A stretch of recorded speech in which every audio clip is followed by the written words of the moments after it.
time. Prem sir is having lots of content to share with you, maybe automation, blockchain, cryptocurrencies, data analytics, you name the trending technology, he'll be able to talk about it. He'll be able to share a lot of insights about it. So I'll leave the dice to him, and I hope you girls will have a great learning experience. Thank you, girls.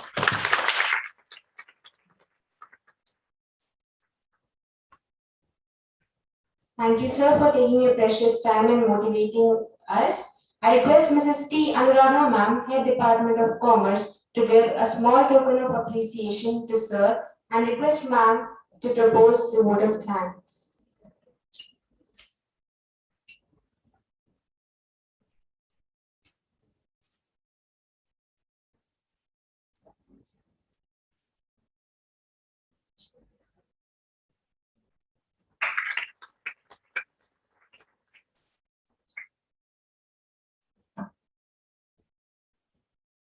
Yes, sir. So that was a brief inaugural.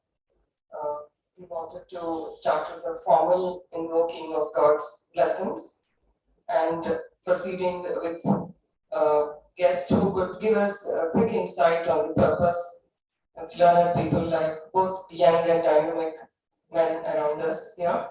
So after this, we will be going into our technical session. So before we start the technical session and have a quick break, I would like to propose the vote of thanks. So I take this opportunity to thank the students who have helped us all through the start of the workshop and helping us to the flyer and the today's prayer, and to the principal who had always been encouraging and never say stop to our thought of conducting any event, and to the faculty who are ever ready to take it forward.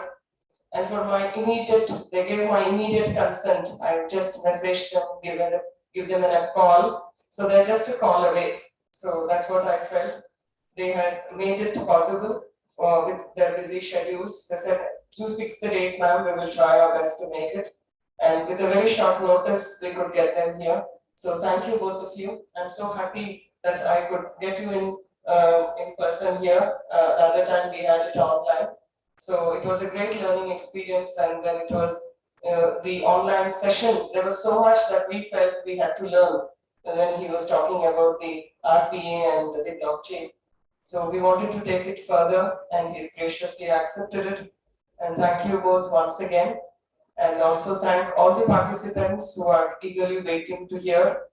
And we're also going to have a poster competition today on Industry 5.0 after this technical session 1. So we have 2 technical sessions immediately starting. The first is with Industry 5.0 with Fin Technologies. And the later half of the day, we will be learning Fin Technologies in a GST environment, which is part of our subjects, and we need to know its technical applications.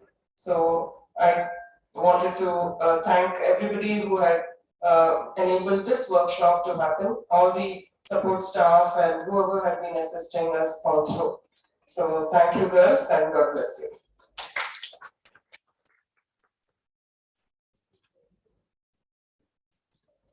Thank you, ma'am. There will be a short break for 10 minutes. I request all our esteemed guests and faculty members. 5 minutes. We'll come back quickly. If the tea is served, you take the tea here itself, and then we'll start with the The students are asked to remain in the area. Please remain seated. Thank you.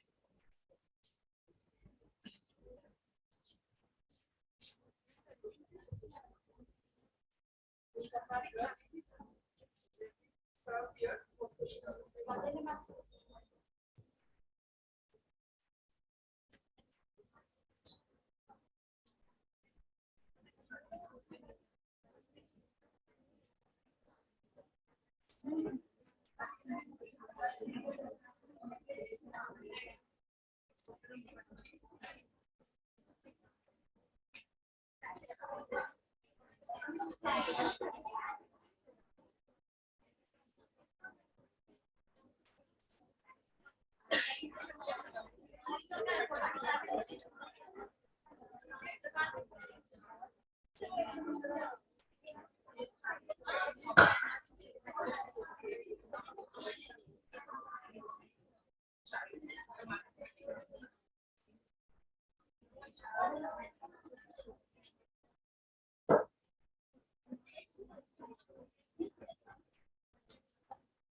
Settle down here.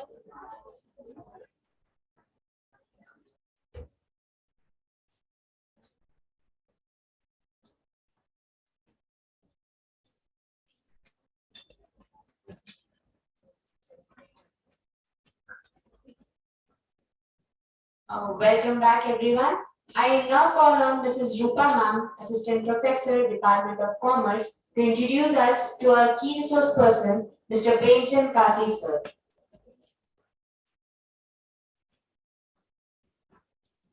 Good morning, everyone, again.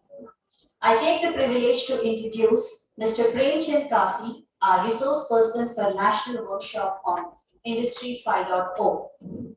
Mr. Premchand Kasi pursued CA, CS, Diploma in IFRS with post-graduation in MCOM. He is an RPA and blockchain researcher. He is working as project manager to implement digital workforce RPA for Almayar International Group in Bahrain. Sir is very enthusiastic in teaching finance community on various strategic technologies like automation, blockchain, cryptos, and DEFI. Mr. Premchand Kasi began his career with Larsen and Toubro Limited as an internal auditor, and he has won many awards for his contribution to digitalization ideas and adoption to technologies. He is very passionate in creating blogs, YouTube videos, content for use cases on the emerging technologies in order to help the finance and tech community to understand the words in very simple manner. It's a great honor for us to have you here, sir. On behalf of Department of Commerce, St.Ann College for Women, we cordially welcome you, sir.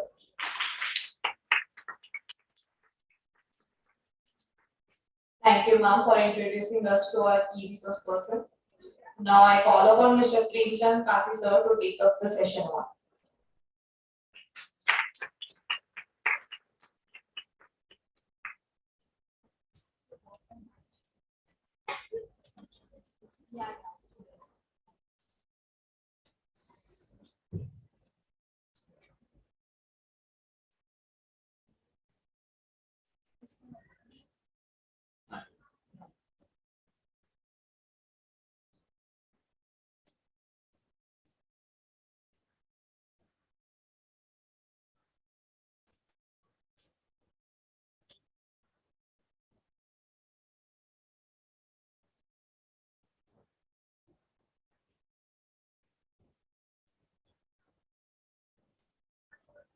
Hello? Yeah.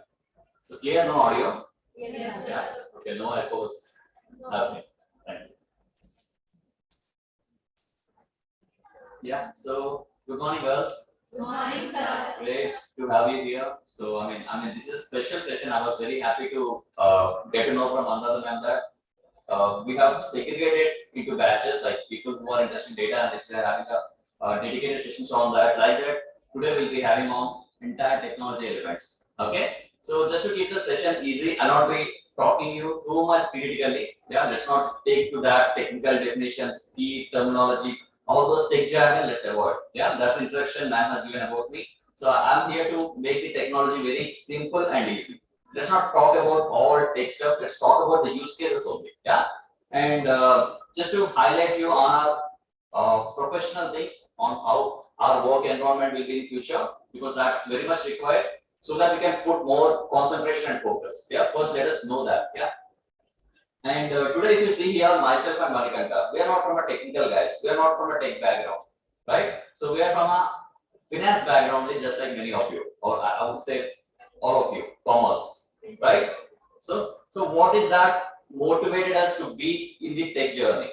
Yeah, simple. We can also be an accountant, be an auditor, be a tax practitioner.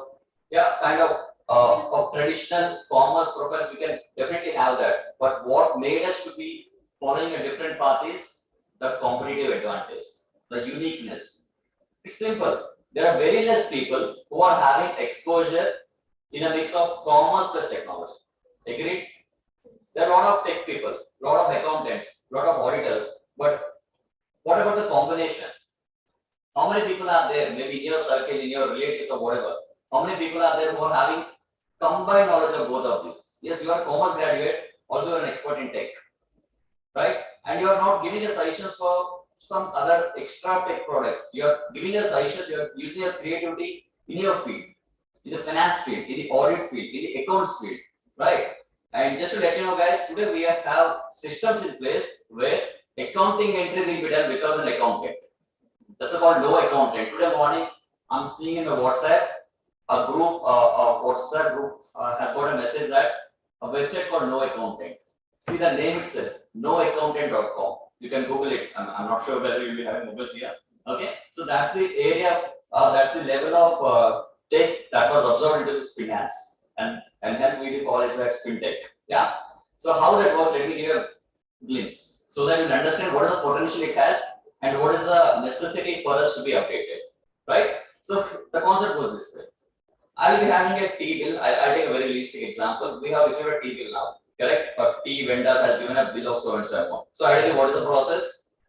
If there is a hierarchy, people should approve that as per their approval limits, correct? And then they need to pass it on accountancy software. I'm not sure what they are using. That can be Tally, that can be SAP, Oracle, whatever, correct? But how in the no accountant concept works? This invoice booking or this bill approval, how does it work is, you simply scan it. You receive a soft copy or a hard copy, whatever. It can be a piece of paper, it can be a well-drafted PDF, whatever. You will be receiving that. You'll be scanning it with your mobile, okay? And the mobile will have this all this OCR kind of technology, and accounting entry will be done. Simple scan, and all the fields of accounting entry, that can be narration, that can be amount, that can be heads of accounting, right? All these are automatically calculated or retrieved from the AI that software is using. So we are at that level, right? No accountant. I may not give much more example. I think you can imagine the impact it has. Just visualize it. You're in a company, you're in a smart workplace, and you're scanning the invoices. Accounting entry itself is getting done. And of course, generating finance is not a big deal. Yeah, I see Manikanta is preparing statement of changes in equity the last day using a software. Ideally, that is something people will do like us. MIS, Excel, all this stuff will download the data from ERPs and we do it, but he's automating that. So what is left for us? Right? So that is the area we are in. I have even very practical example because he's already doing that. So the statement of changes in equity, right? Tomorrow some new IFRS comes or new financial reporting format comes. People are ready to make it using a software. And Bangalore is the right place, Hyderabad is the right place where softwares are working to automate this. Right? So with that introduction, I think let's go ahead. So just to give you an objective, I think all of us are very clear here. I'm not going to discuss all the tech jargon, but I'm going to introduce to you all the technologies. Yeah. So the objective is to share what each technology is all about. Okay. And plus the use cases associated with that. And also, I just covered the last one, need for updating ourselves. Yes, that is what happening. And you can see in the next 2 to 3 years, I would say that is already happening. But max to max in the next 2 years, you will not find any core audit profiles, finance profiles, accounting profiles, all this stuff. Everything will be automated. The tax filing, which we are currently doing manually, will be automated. Government will know all the expenses, all the incomes via APIs. Okay, and they'll tell you, even there is no wonder that they'll collect the tax from your bank account automatically as an e-mandate. Right? So that's the level of future that we are expecting in the next 2 to 3 years. You ask them a question on what is investment. You ask them one of the I think the next slide is on that. You can have your team the meanwhile. Next one. Yeah. So I think let's take some free time. Yeah. So there is a question to you all. I just want at least 5 answers from any one of you. Yeah. So recently you might be using a lot of things like mobile phone, software, might be something you got from YouTube, anything. I just want to hear from you what technology aspect that you have come across recently. Anything, that can be anything. It can be Snapchat filters, anything. Instagram? No, it's okay. So how does it work? Because I'm new to Instagram, I didn't use it.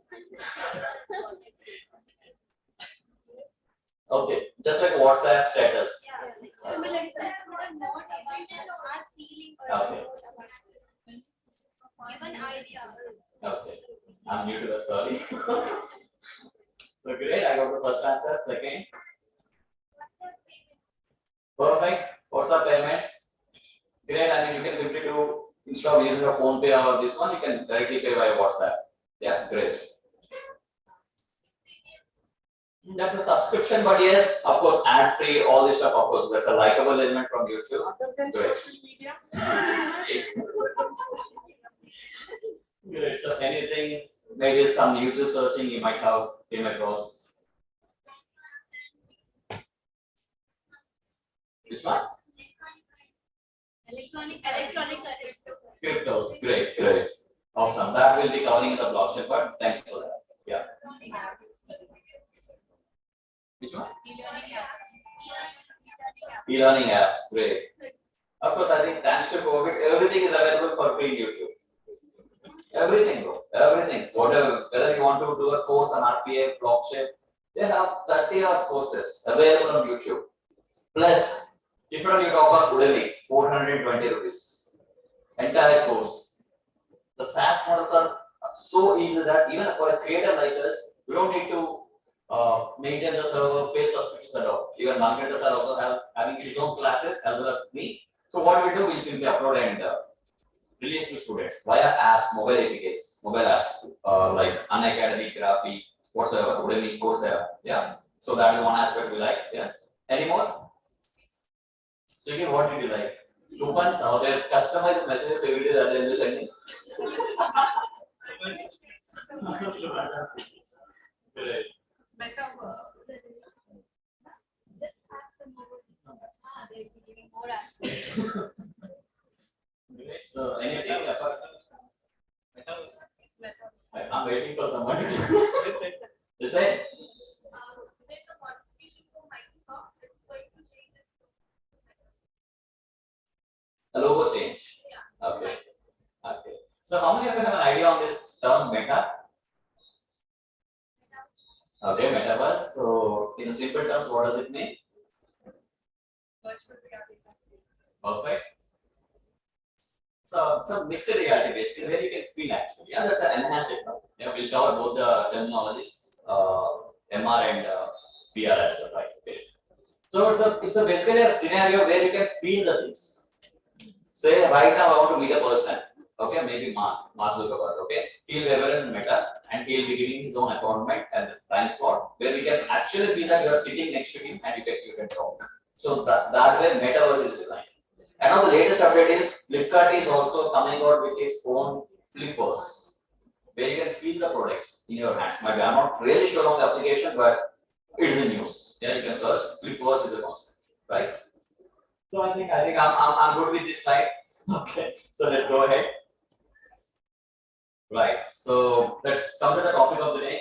We are discussing about Industry 5.0, right? So it doesn't make sense if I directly go to Industry 5.0. Rather, I want to discuss with you all what is 1.0, 2.0, 3, 4, 5. Okay, that makes sense. And all these 5 revolutions will cover almost all the technologies. Yeah, 1 or 2 might be missed, please. Okay. So let's talk about Industry 1.0 for now. So let's not make it a single term. I'll not be speaking much. So you also come out with your ideas. When I ask questions, say yes or no. Yeah, that makes more interactive for us. Okay. So am I going fast? No. They are going fast. They are going fast, talking to each other. Okay. So let's discuss this Industry 1.0 first. That's quite. Okay. So this 1.0 started in 18th century basically, 1800 years, that time long ago they started. So that time only mechanization is there. Okay, people used to use the factories used to run with the steam power. Of course, that's the time where we get steam in and out. So before that, I'm not sure how they used to run, but a certain element of technology got added, or I'll not say technology also, so mechanization has happened. Machines are in place. Maybe they will be running with the heat energy or coal or whatever. They are not electricity. Okay, that other sorts of energy has been used, and using that factories used to run. Okay, it was in that ages in 18th century. The next 100 years it took for them to upgrade to Industry 2.0, where they have used mass production, right? The batch processing, right? So they'll be making these mics in a batch of say thousands, millions of items in a single batch. Correct? If they push the machine, if they start the production, you can get hundreds of or thousands of batches. That can be mobiles or screens or laptops or whatever. Okay. So that sort of batch processing idea has happened in Industry 2.0 somewhere in 19th century, some 1900s and all. So it took 100 years for them just to convert from 1.0 to 2.0, right? And next we have 3.0, early 20th century, 1980s, 1990s, that time. So there an element of automation came. Computers were introduced to this manufacturing process, and also this electronics, right? So gadgets or whatever has been introduced slowly. The phones, mobile phones, Apple phones or whatever these got walkie-talkies, these got introduced into the production lines. Yeah. So up to here, you see, no, not much technology has been involved, right? The steam power, mechanization, and the last one is computers and electronics. Maybe computers are used just to store the information, not to program, not to get the job executed. It was just introduced. Okay, so that is all 3.0. Now we are entering the main topic, or prior to the main topic, 4.0, right? So the objective here is that I will be speaking about 4.0, all the technologies inside, and I'll tell you what is something lacking in 4.0. Yeah, rather I'll ask you guys, so listen carefully. So after introducing you to the 4.0, I'll ask you what is something lacking. Of course, you have all the technologies in 4.0 itself. There's no need of or giving it a name and with an upgraded version of 5.0. There's no need of that. But still, something is lacking in 4.0 that made us to think about 5.0. Okay, so let's take the journey that way. So we are at 10:20. I think we can spend up to 11. Yeah, both 4.0 and 5.0. So from 11, I'll introduce to you a concept called blockchain, where I want to discuss more elaboratively on that. And the last 15 minutes, I'll discuss on RPA. So at 12, we'll wind up. Okay, for the first session. Okay. So talking about 4.0. So 3.0, you all know just introduction of computer. So what is really 4.0? So just to give a summary, we have Internet of Things, all this networking, all this data processing, big data analytics. Next slide. So I have made a dedicated slide so that we can learn each of these technologies here. Yeah, whenever you say whatever I got many answers, right? I got approximately 7 answers. You can see those 7 things linking to any of these technologies. Yeah, so let's revisit that and also compare with these technologies, right? So talking about Industry 4.0, the first thing is, what do you like to pick up? You want on cyber security, cloud computing, 3D printing? What do you want me to pick up? Cyber security, great. So this deals with all sort of encryption mechanisms with respect to the data storage, with respect to the data access. Simple. I'm not talking about the tech terms. Cyber security consists of 2 basic elements or the 2 major elements. First thing is how good we are storing the data, which means all sorts of encryption mechanisms, and how good we are preventing it from unauthorized access. Yeah, data storing, data retrieving, right? So cyber security, currently we have SHA-256 hash mechanism. That's the highest level of encryption in the current states. Of course, going with the time, technology also improves, new versions of the encryption mechanisms comes. But for now, SHA-256 is the highest level of encryption. So here what happens is your data, say for example, I can see this, it's all English language, correct? It's all plain English. Yeah, if I want to save this in a encrypted format, so all this text, you can take 1 lakh characters, 1 million characters, or even one character. Everything will be stored in a form of hexadecimal, which means 64 representation of a string. Consists of A to F alphabets, 0 to 9 numbers. So it's a mix of that random code that will be stored in the form of encrypted text or a ciphertext in the technical terms, so that it is prevented from unauthorized access. So how it is prevented? Okay, data storage we understood. Okay, any element of any information, it can be a video, it can be an audio, it can be a text, it can be any matter for that thing, any format. Okay, any format will be converted into 64-digit alphanumeric string. Okay, 64-digit alphanumeric string, and that will be saved in the format called SHA-256, and that will be stored on databases. Simple. So with that, we have covered about data storing. Now, how about encryption? So what if someone is able to access that string, right? Will he be able to reverse it back so that he will be able to see the information? The answer is no. Yeah, because SHA-256 uses a technology. It wants the private keys of the users who has created that content to decrypt. Okay, so using that technology, it can never be reversed unless we have the private. Okay, so talking about cyber security, that's the level of encryption mechanisms, data access mechanisms we will have in place, right? And next one, cloud computing. I think some of you might be knowing this cloud computing because this is what the trending concept now. Cloud, everything is stored in cloud, or applications are stored in cloud. So just to give you a very realistic example, iOS.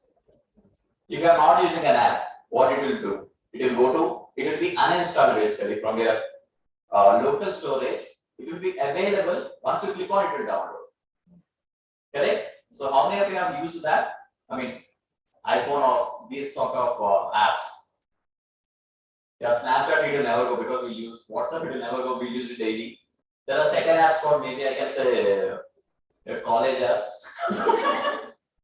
Of course, if you have people not using it, it will go just to save some space, right? So those things will be uninstalled from your local storage. It will be stored in the cloud, but once you click, it will immediately download, as if you feel that it is not uninstalled.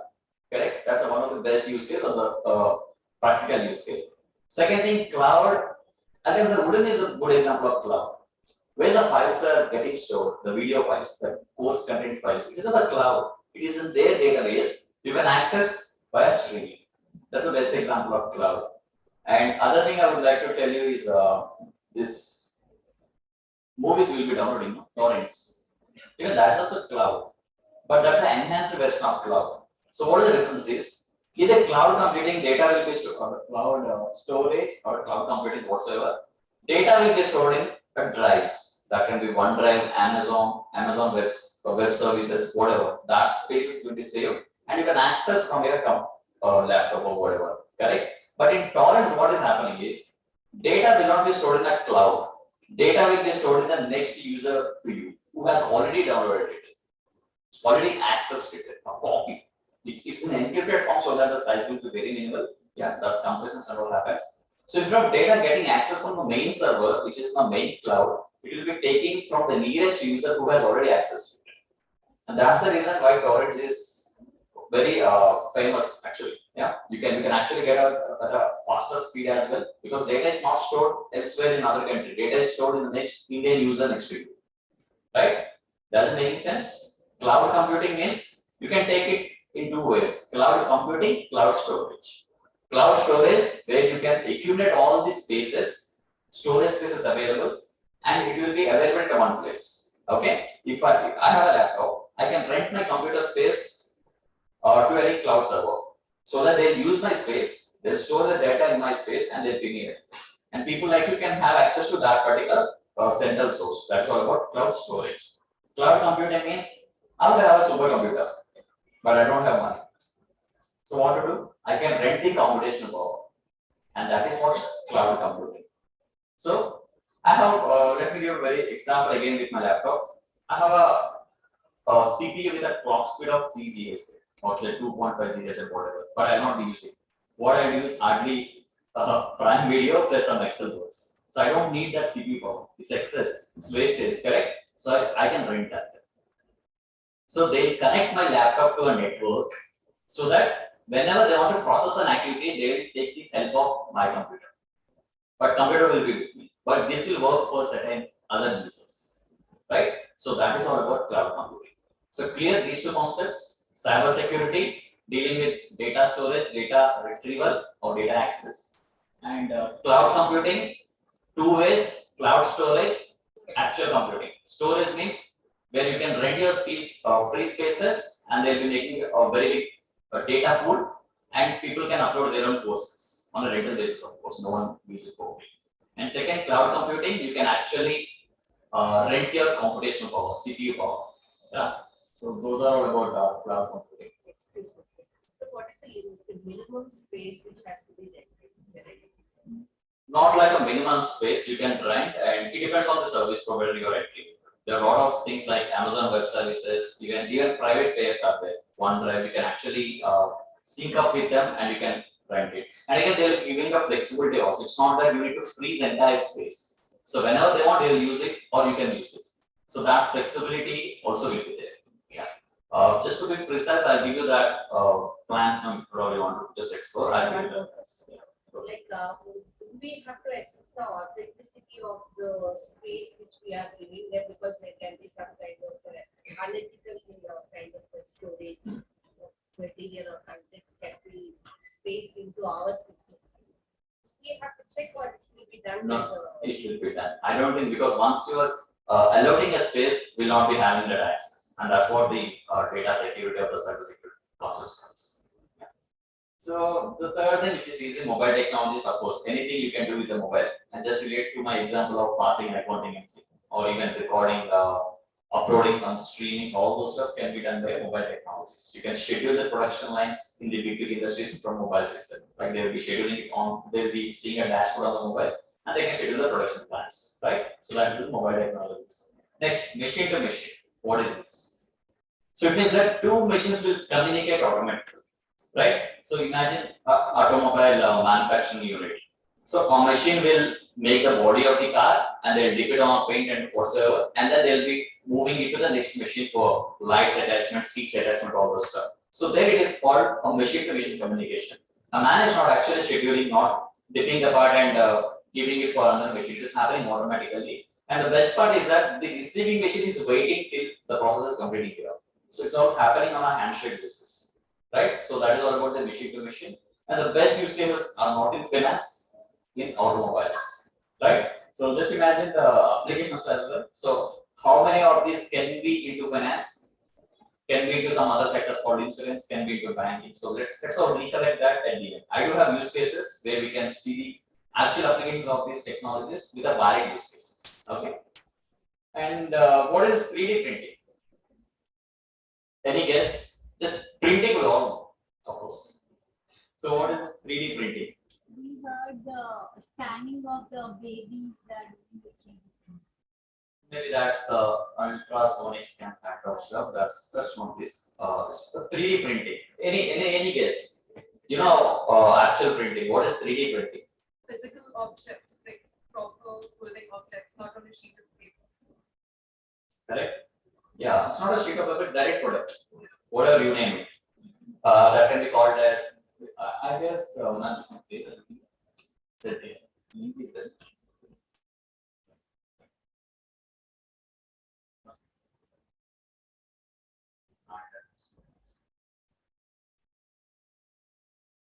so you're right, actually 3D printing means you can get a right away object directly from the printer as an output. Okay, say you want to manufacture a watch. Okay, the die is something, it's a physical object, it's not a software, and you can print it directly from the printer. If you give a print, you input the material, you can get the actual product from the printer, and this is something they are using to construct buildings as well.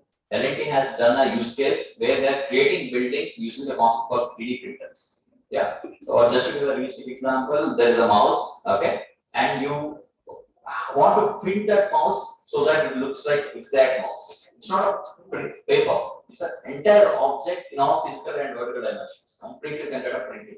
So that is called 3D printing, right? And the use cases are into construction industry, art industry, and these unique items will be the creative items. Some items like divas or whatever, some unique antique items or musical instruments that they are making in this concept called 3D printing. I do have a video, but I think you are able to imagine, right? So when you give a command, when you give the raw material, like that can be plastic threads or whatever, of course, for paper printing, you will be paper. For that, you will be giving items like that, plastic, resins or whatsoever. Once you feed into the system, the printer will give you the exact replica of the copy with all the dimensions, height, width, weight, everything you want. So that is all about 3D printing. And next, we have advanced robotics. Of course, again, going back to automobile, these things, manufacturing units, where you can see the hands, actual robotic hands doing all this stuff. Yeah, one hand will do tight, nut, bolting, tight and all. another hand will paint, or another hand will insert the cabin, the seats, all these things. So this is called advanced robotics. Again, that is not applicable to us in the finance field, but of course that is happening in the industries and the manufacturing units. Yeah. So the most important thing, big data analytics. So how many of you have attended this session previously? I want to know that it was scheduled last day. Analytics. That group is different. Different, entirely different. Okay, okay. That group is different, this group is Okay. So here is a big data analytics where you can you'll be having large voluminous data for a set of users, right? And patterns will be analyzed based on that. Okay. So just to give a realistic example, I'm assuming here there are 100 people. 100 people will take daily activities. What time they are waking up, after waking up, what they are doing, what time they are sleeping, what they are eating, what classes they are attending, or what they are doing in a free time. All these things will be collecting, say for a period of 2 months, 60 days. 60 days into 100 people, 6,000 samples, right? So from that 6,000 samples, we'll be feeding into a algorithm. Say it's a AI, right? That a program will analyze your behavior patterns. Okay, these 10 people, a majority of the people are waking up at so and so time. Okay, so majority of the people are carrying lunch at so and so time, or they are doing this whenever they are having a free time. So like that, will be analyzing the behavior patterns. That is called big data, right? It is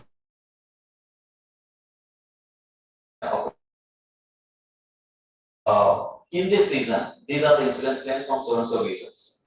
So that now insurance companies can actually make a provisions for that amount. Right? Talking financially, they can make money ready for that, they can teach that, or whatsoever they can use this information as an outcome from data analytics. Yeah. And regarding the banking, they can also see that which area there is no proper KYC, or what is the possibility of a person becoming an insolvent, an NPA.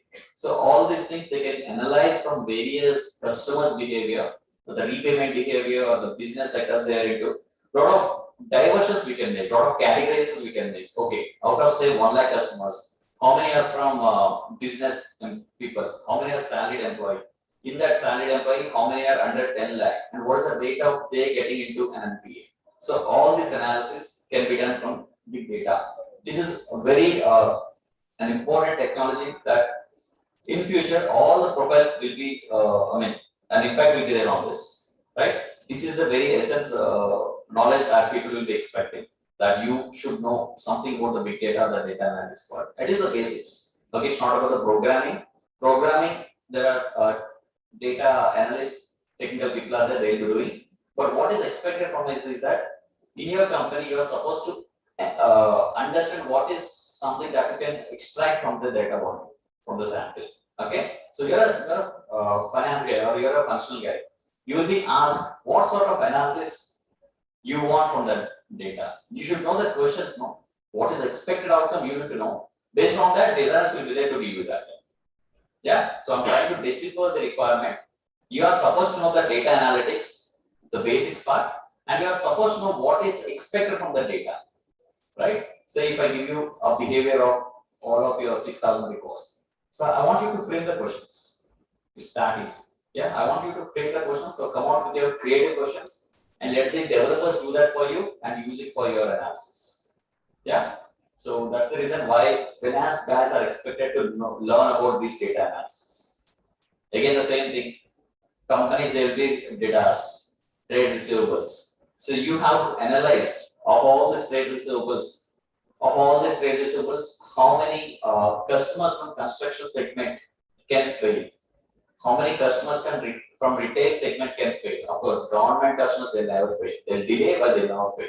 They are called sovereign debts. If you want to learn from accountancy side, right? So those sort of analysis are something that we'll be doing from the big data. So up to here, any doubts? Anything you want to ask? So we just covered machine to machine 3D printing, advanced robotics, and big data analytics. So clear? Okay, and do you have the last three where I take RFID technologies and also tell you the practical use cases are happening. It happened in my own company lately. Yeah. So what is this RFID? Right. So it's a tag, and when the tag passes through a scanner, it will information will be retrieved, correct? So with respect to the products, it can be like a barcode, right? The same things how industries are using is, let me give you two examples for this. First thing, they are using this to track the manpower. Second, they are using this to monitor the stock movement in the company. So I gave you two things. First, manpower they are using, inventory they are using. Let us see how. Okay. So I used to work in L&T. And how this metro was built, or who has built this metro, Hyderabad metro?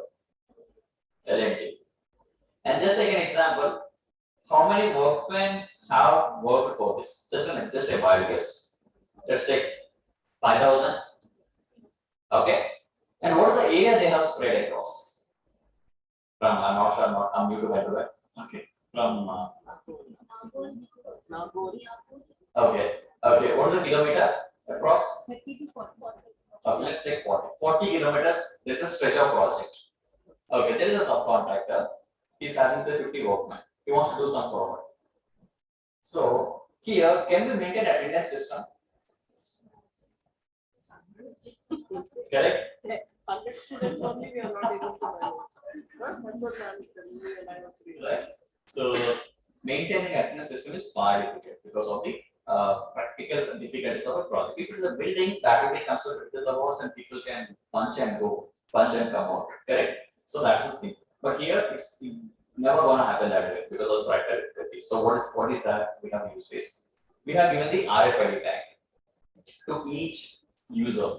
Okay, it can be a kind of chip that they can put on the helmet, or it can be attached to a mobile phone. First we got mobile phone, then we got into a helmet. What's that? Okay, so chip will be there, and people once he is entering to the metro, near to the metro line, and then again the question comes: how you can be sure that they have entered the metro line? They can be in the next, I can say the next galley and say that I have come. Now that doesn't work that way. So we have a concept called geofencing. So what this geofencing will do, you know all about Google Maps. And when you search for a distance or search for a location, a line will be there. Correct? This is the path you have to follow. So that path will be tagged as geofencing. And once you are coming into that gully or that fence only, you will be scanned, or else you are absent. Right? So using such a sort of technology called RFID tag, we are able to ensure that we are able to ensure the accountability for the workers, and we are able to ensure that the bills that they are submitting, of course, the work is on a mandatory basis, something on a piece basis. In libraries, in some libraries, I see they just drop the students take the books, right? So they drop it in that some kind of a machine. Is that also RFID? It has some kind of a tag, Yes. and automatically it scans and say the student had returned this book. Correct. It could be an RFID. Yes, RFID. In clothes also. And close also. Yes. Barcode all this stuff. And the next example of inventory works the same way. Inventory.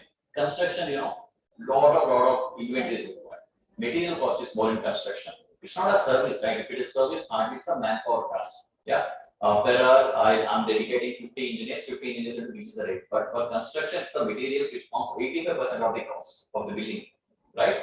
So there they have used these RFIDs. So stock comes, unloading from the vehicle, they'll be giving the tags for each item. That can be tiles or cement, steel, whatever container format, they'll be giving the tag, and they'll be putting this particular mechanism sensors in the storeroom, enter from the storeroom or the rackets in the storeroom.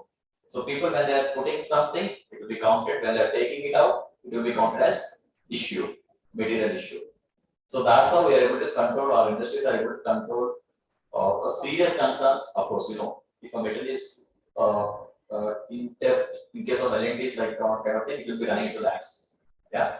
Even in the metros, we end up losing many things because we don't have a space to save that, store that, right? So in a closed thing, okay, you can save it, but in a kind of stretchable metro project, you can't. So they have used this tags so that they can identify the person who is accountable for it. It's not that you can ask me, will it prevent completely the fraud or the theft? It will never. Any technology, you name it. I can speak hours and hours praising a technology, right? But you can ask me a simple question: what if a person does this? Can it prevent? Answer is no. Right? At the end, It's all about our intentions. Okay. So that's all about the RFID. And now you can see the reason why I'm giving the use cases is I want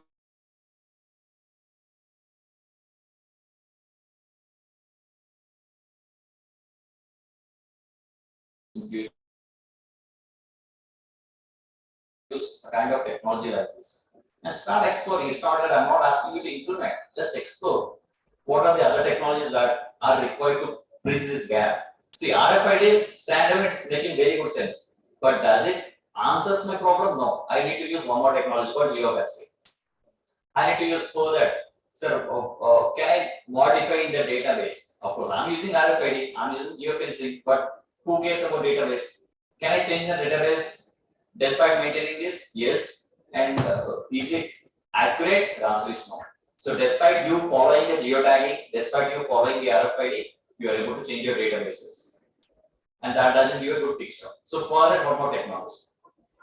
Something about a blockchain, something about a distributed databases. So the imagination goes that way. A question can never be answered by a single technology. It will be answered by multiple applications of various technologies. Okay, so that visualization, please develop that creative mindset, that thinking mindset, so that you can apply this into your day-to-day lives. Right?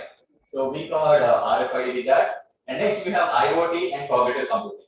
Very interesting, very major topics. So what is IoT?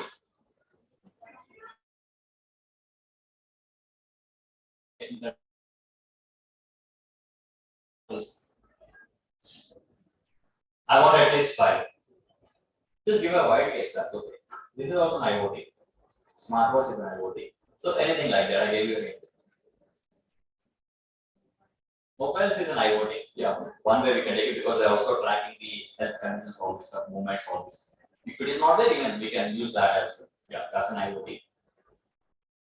Smart doors, smart bicycles. Smart bicycles, of course. I think that's a Vogo, that's a company, right? Yes. In Hyderabad. Yeah. Smart Great. alarms. Smart alarms. Home automation. Of course, lot of things comes under home automation. Lot of smart lights, smart ACs, smart bulbs. Lot of things comes. Smart fans. Of course, right. Item work is there.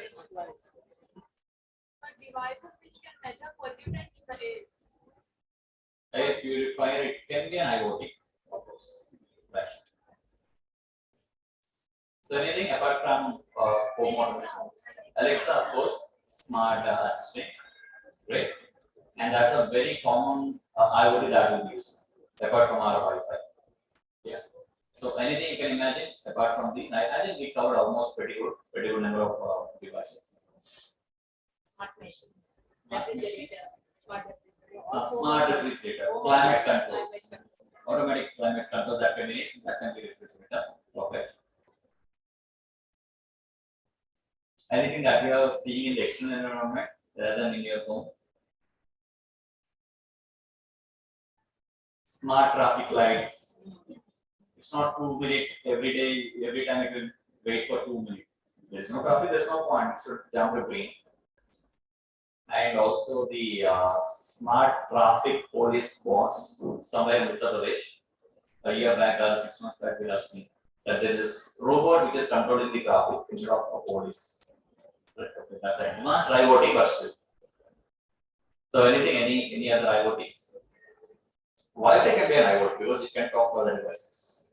So simple. IoT means it's collecting data, it is interchanging the data, communicating the data. Simple, right? A Wi-Fi will listen to you, it will communicate to the AC, or it is acting as a bridge between Alexa and your smart AC. Correct? All three can be an IoT, right? Okay, so I think we covered a bunch of the things. So Internet of Things means that a smart wearable, any device that can be any device that will collect information and process information and stores information, right? And the output of that information can be used by a human or can be used by some other IoT device. That can be done. Okay, so I think everyone is clear with IoT, right? Okay, and the last thing is cognitive computing. So what does symbol specifies? Brain. Okay, so brain and that can be technology. Half is brain, half is technology. Human and technology. Yeah. So cognitive means that the core definition of cognitive is the ability to analyze, ability to decipher information, understand the meaning in that information. That is called a cognitive. Yeah, when I Googled it in my initial days, it was like a cognitive learning.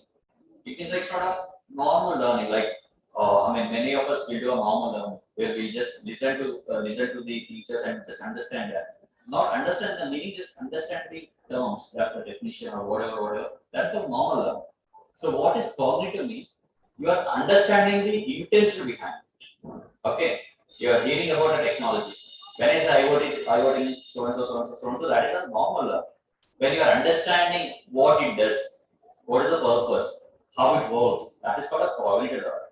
So similarly, here cognitive computing means that a computer is able to analyze, I can say, visualize the things just like the way you are doing. A human brain is doing the same way. It is able to understand information, retrieve meaningful observations from that information. That is called a cognitive computing, right? So that's the major part which is enabling this industry 4.0.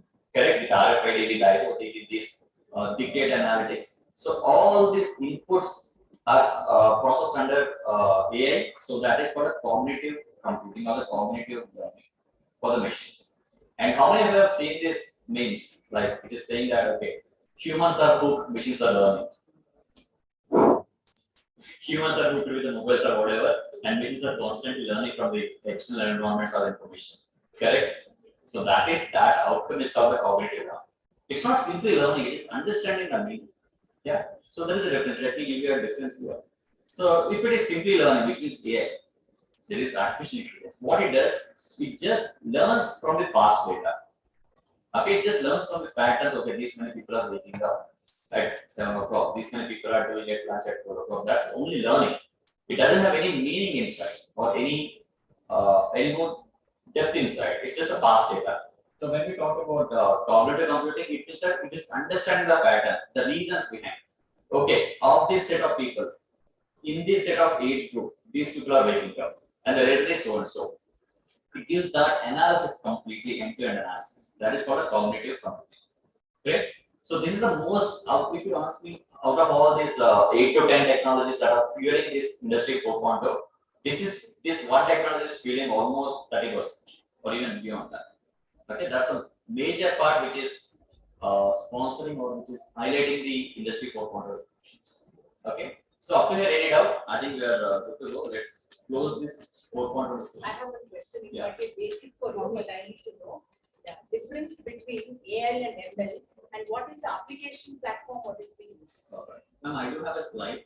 I'll answer it. Yeah, it will be in the next 40 minutes. I do have a slide for you. Thanks for the question. Okay. So now here comes the question. We have all the technologies, right? And it's already in applications. So everything is there. So do we need industry 5.0 again? We have software or algorithms that can replicate our mind, which is cognitive computing.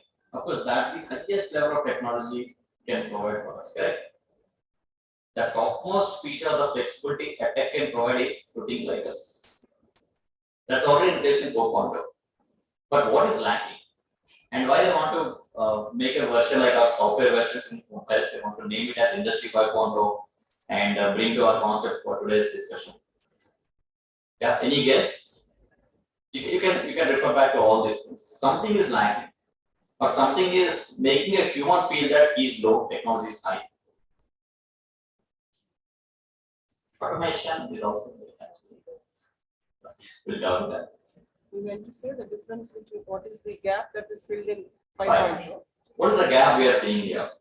Customization of products. It's actually there. Customization is also there. That's fine. Customization is products is there actually. Because see, after customizing only we are feeding into this 3D printing or whatsoever. It's not giving you the raw and asking you to customize. We can actually feed that also. So, Digital transformation.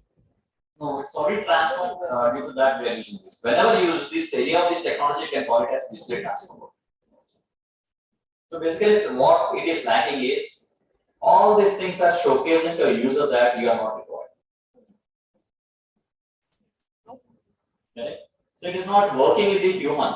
It is working apart from human or parallel to the human. Any technology, cognitive computing, it never works with the human. You feed the past data, it will work and it will analyze the things and it will give the output. Right? 3D printing, no of humans, Internet of Things, no of humans. The devices will speak themselves. There are sensors attached to it, heart sensor or whatever, oxygen sensor, whatever sensor you call it. They work themselves. They don't want a human to parallelly work with them. They are not giving that much weightage to the human. Even Manikanta Saravana has explained, no? So, or even introduction from one of our staff, they also told that Industry 5.0 has come to bridge that gap, to make a human feel that you are equally important. Right? So let's see what technologies are there in place. So that is framing all about Industry 5.0. Right? So with this, you understood all the tech terms. So snapshot filters, AI, whatever someone mentioned about YouTube Premium SaaS model. Because of SaaS model only, they are able to give it at a low price of 99 per month, plus 3 months free if they are signing up. What are the additional talent skills that they have to, how is that they upskill themselves with these Humans. I'm talking about our students with the kind of background for commerce and with these areas of knowledge that they have, core knowledge of C++ and all that. What are the additional skills that they have to, if they're interested to go into So I'll answer that question. What skills do you do extra? So you have commerce, you have theoretical knowledge, you have tech understanding. Now you need one more skill to bridge the gap, to connect these both. So I'll tell you once we finish the industry performance. Yeah. So let's go to the next slide now. Okay. So here we have industry 5.0, which is claiming that it has come to work with the human. So till now there is a fear that even that's my introduction as well. So I just gave you a scenario that you will be replaced. You are no longer required. Correct? That's the scenario we have. And currently the technologies are scaled to that level that they can do the activities. They can pass an accounting entry, they can process the automobiles, all this manufacturing, they can actually do the printing. No need of humans to do that with their own hands. So all this stuff. Correct? But here the concept is different.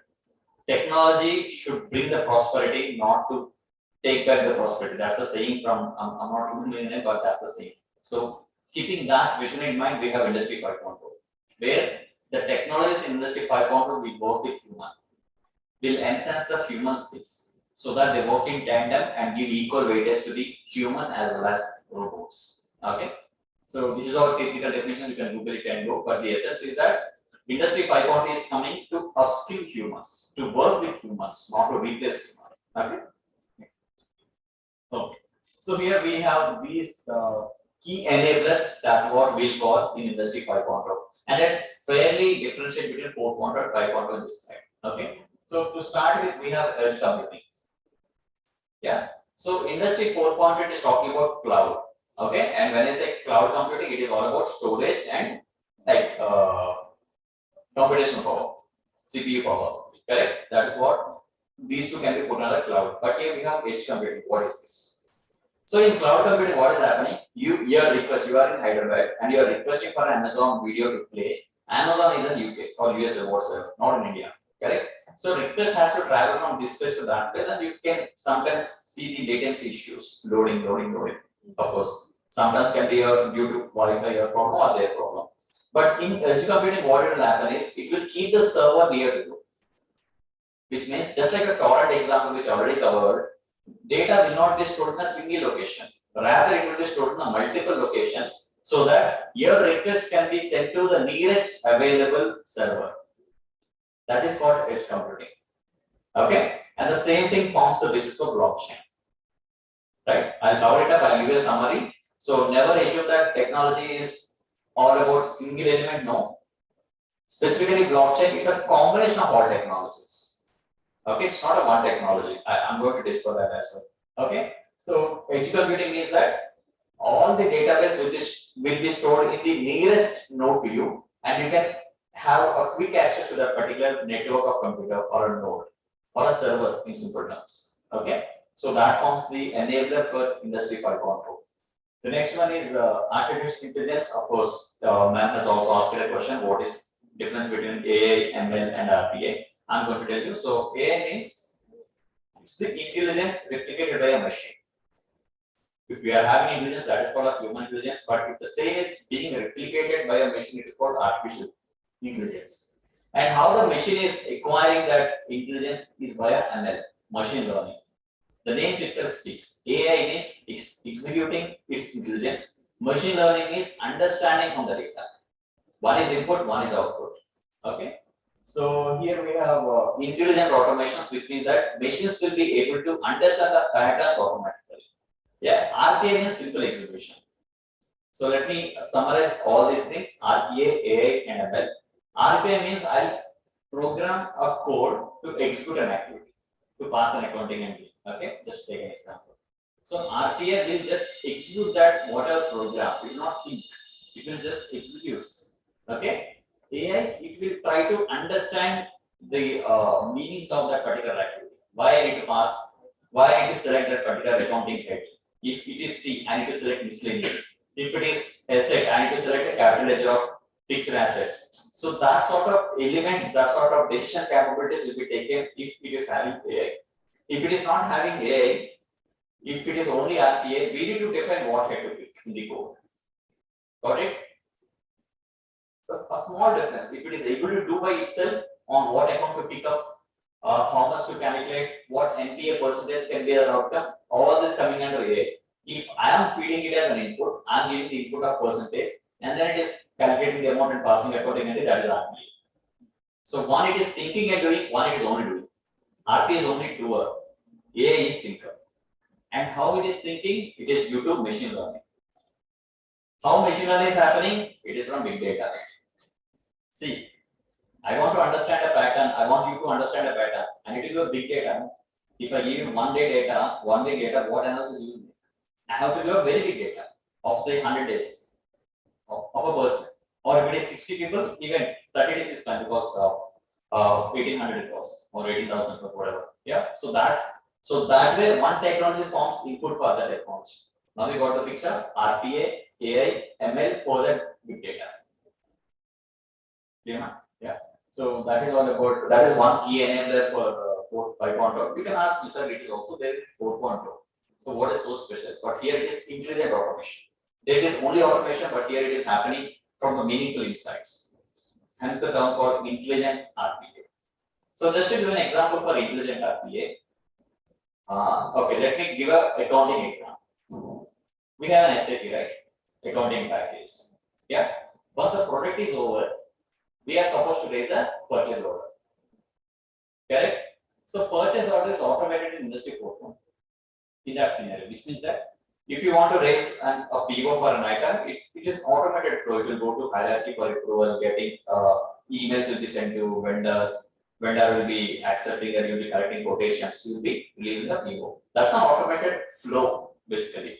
But in intelligent automation, what happens is it will alert you on a periodical basis. Okay, you might incur so and so many years. Okay, let me connect the dots in a bigger picture. In L&D, say that I have won a contract. I have 5 contracts in my hand. For the 5 contracts, I have procured my unit. Now I won 6th contract. Now this intelligent automation, what it will do, it will calculate the amount of extra material and it will hit you. Bro, please buy this at so and so rate. Tomorrow, due to this economical situations, you might incur a price hike in this. Suppose construction cost now versus a year back. A steel price got doubled some areas, sand price got tripled. Correct? It will hit you with that inputs. It will project your use case and it will project you with some scenarios saying that please buy today. Or this is the estimation of inventory required, or this is the budget required. So all these things will be done automatically, which is called intelligent automation. So what we were doing earlier, the purchase department, the stores department, the costing department, were all independent of each other, where they had to sit together to decide what to be procured. Now the whole thing is combined. Whole thing is combined from the past data. Of course, it will take the future into consideration to give alerts. It's taking both past data plus giving the predictions. Correct. And when you say how it will predict, it's again bigger subject. How it will predict, it's a very big subject. Lot of factors to be considered. However, the politics will be considering, natural resources will be considering, pricing, inflation rates will be considering, microeconomic, macroeconomic, lot of factors will be considered. That's how the different subjects. So who gives this data to the machine to realize? Exactly. First thing, if it is a smart office space, it will be collected via some news resources or legible resources will be there. If it is say weather, say something related to your the material procurement is something related to your seasonal products. So that time it happens with those seasonal changes in the weather conditions. So it's all integrated. Right? Sometimes we will give the information, sometimes it takes from the sensors. We are going to see the use cases that will make you fascinated. Okay. So that is all about artificial intelligence. It's an enhanced version from 4.0. What is this cobots? Robots we know. Cobots. Co-workers plus robots. Right? It's all about co-workers plus robots mixed together. The robot cinema in the movie. A physical robot. Co-robots. Right. So now we have a colleague as a robot. We may have. It's not.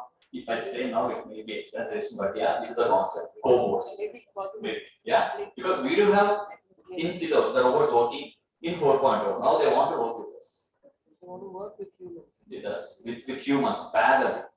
Yeah. So you can actually talk. You can exchange information on real time. Because currently, the industry 4.0 robots are designed to do, and they are doing it. Simple.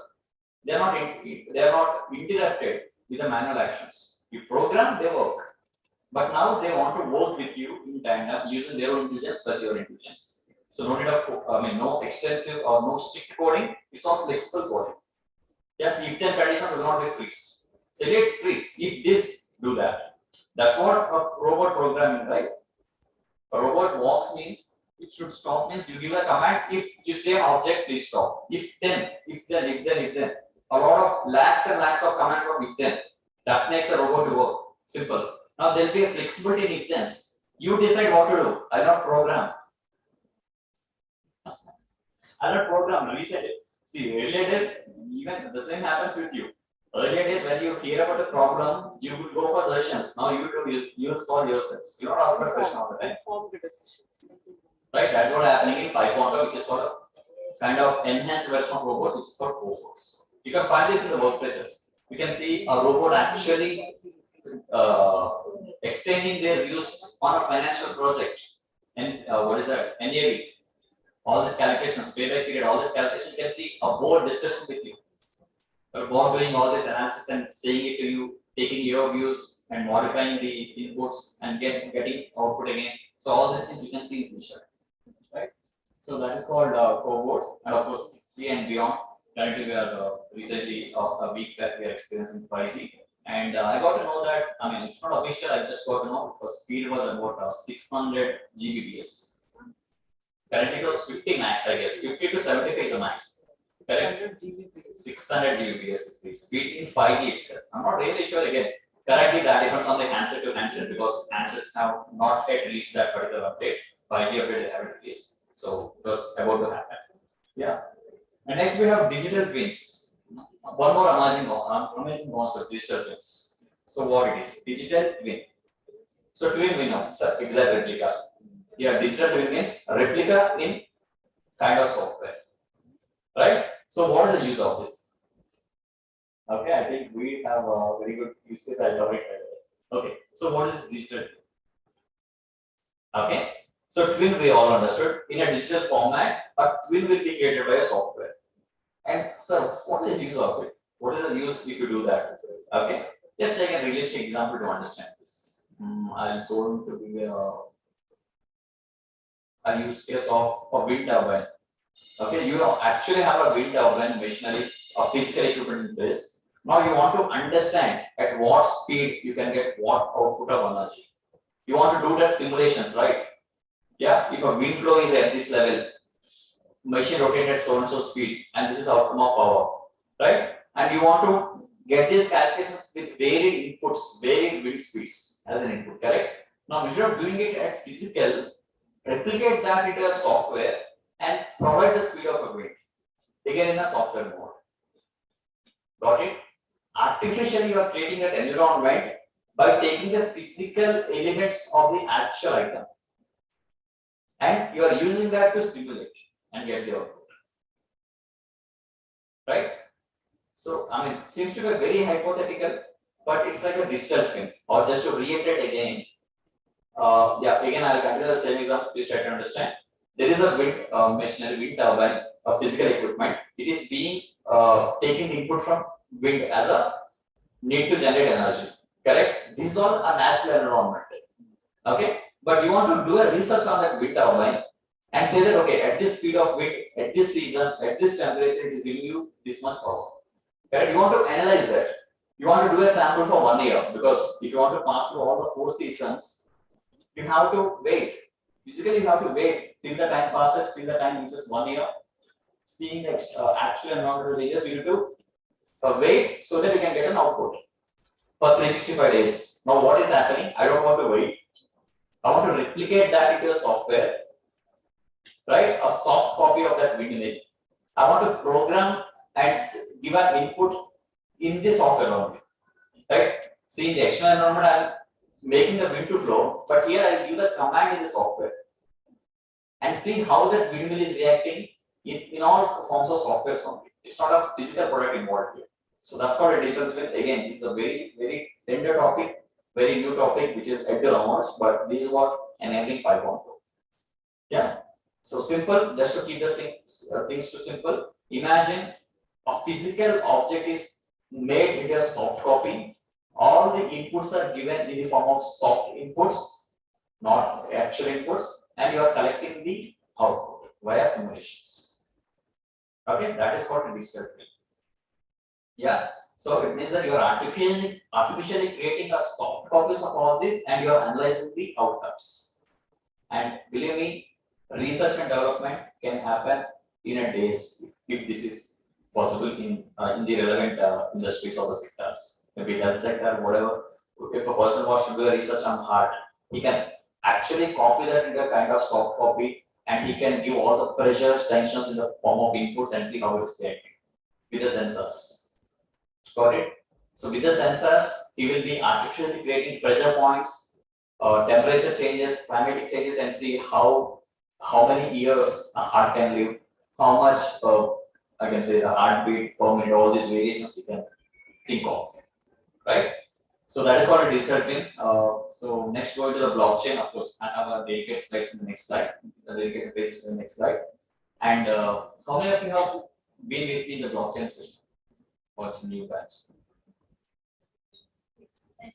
Previous session. All are there. Yes. Okay, good. Next, we have Internet of Everything. So, what is this? We have elaborately discussed on Internet of Things, right? So, I think I'll cover the next step because I will have a dedicated slide for you. Meanwhile, please think of what is Internet of Everything? It's just things versus everything in 5.0. So, what does that everything mean? Let's see the next slide. Just to have a more visualization, just to have more clarity, I have it this slide. And of course, big data analytics, I already covered, it's more or less the same, but it's more enhanced version in 5.0. Okay. So now going back to IoT. So what is that? Internet of Everything. What is that everything? Yeah. We go whatever we do, we need internet. Without internet, we won't be able to. Correct. But now Internet of Things means it's all about devices. We only spoke about devices, correct? Whatever examples you guys have given, all these are things. Devices, hardware, to be very specific, hardware devices. Correct? There is no software which we can call it as Internet of Things. Soft hardware devices. It can be Wi-Fi, Alexa, all these are hardware devices. That is called or sensors, that is called the Internet of Things. Now let's enhance it. Why only things needs to be a part of this revolution? Why can't a human can be a part? Why can't data can be a part? Why can't a process can be a part? Apart from the thing. That is called Internet of Everything. So just to give you a visual, so Internet of Things, we have only devices. So in the image you can see driverless car, smart home, smart watch, tab, or even signal light I'm not able to see, but it will be there, smart bulb. So all these are devices. So only devices are collecting the information, sharing the information. So something is lacking. Why not we can put a human? Why not we can put a process? Why not we can put a data? Plus these things. That makes more meaningful analysis, no? Why only devices give the data? Why not you can actually collect data from human, data from process, and actual data plus these devices? Why it can't be integrated across all these 4 aspects? So that's the visualization behind creating a new concept which is called Internet of Everything. Got it? So you can see data You can see things, again the same from 4.0. You can see people also giving their insights, giving their information, and you can also see the actual process. So all these four forming part and giving you collective data so that can be used for again big data analytics. So all these are connected. So how you are capped, or let me connect between big data and IoT. Let me connect that. Okay. So in the same example, what I told you guys to collect the daily routines of you guys, of you 100 people. How I will be collecting? Just think of it. How can I collect? By asking you. Correct. So initially, the very fundamental is by asking you. But why? But what is the proof that you need the exact information? You are waking up at 9 and coming to college at 9:15 and saying you woke up at 7 and prepared tea for parents. Okay. So data input is supposed to be changed. The source is supposed to be changed. So I can use these IoT sensors. The time you woke up, smartwatch. This has a sleep monitor. Of course, every watch will be having sleep monitor. The moment you woke up, it says that okay, this is the time you actually slept. This is the time you actually woke up. Correct. So I'll take that information from that API, from that data point. From the smartwatch, I take that input. Second, you are traveling actually. Some of you might be traveling 10 kilometers, 11 kilometers, whatever. Okay. So how to collect this data? I can ask you what time you started, what time you ended. Steps is one thing, and steps may not be kilometer, but number of steps is very accurate. I can take from smartwatch or health app. But how can I take what time you have started, what time you have ended? What is the data in resource? I will not ask you orally. So car kilometers. That is fine, but again, I want timestamps. See, for the distance, for the steps, I got the answers. Your answer is right, her answer is right. But I want a timestamp. When you started actually, and when you ended the journey to college. Think big. Which one? Even that gives kilometers only, majorly. That may not be the timestamp unless, again, just to justify your answer, I'm justifying your answer, you can get the logs from your car. Logs, when the engine started, when the engine stopped. That is one, I'm not denying, but that is a valid resource, valid input. Location is right, you are very near Google Maps. When it started. Instead of getting connected to your car, I can connect to your mobile. Because that is something you will be attached to your body parts. Mobile is attached to your body parts, so I can use that as a valid resource. Right? So that's the way we can integrate various IoT devices and use this as a data sources. And sometimes some things I need to question you, I need to go with a manual input, manual questioning, and using that I can collect and make this information as a part of big data. Now I can feed it to big data models, and using the ML they will learn, using the AI they will be able to give the answers on the trends. You are able to see the connect. IoT we started, we touch AI, we touch ML, we touch big data, and we touch the outcome. I mean analysis part completely. These are interlinked. Any device is used to collect information, and that collect information will be used by other technology to analyze. And in that process, it will be using AI and ML. All these are connected. Okay. So I think we got a good picture of IoT. IoT is only things, is only devices, but here we are enhancing it with people, with process, with the data. Okay. So go to the next slide. Yeah, so just to have a quick comparison, I think we have to next slide, it will be on a blockchain. So just to do a quick comparison, 4.0 is dealing only with equipment connectivity. You can see so many devices. But here in 5.0, we are connecting with the humans, and then ultimately we are getting a better customer experience. You talk about a product, you talk about a service, whatever. Someone has told about customization.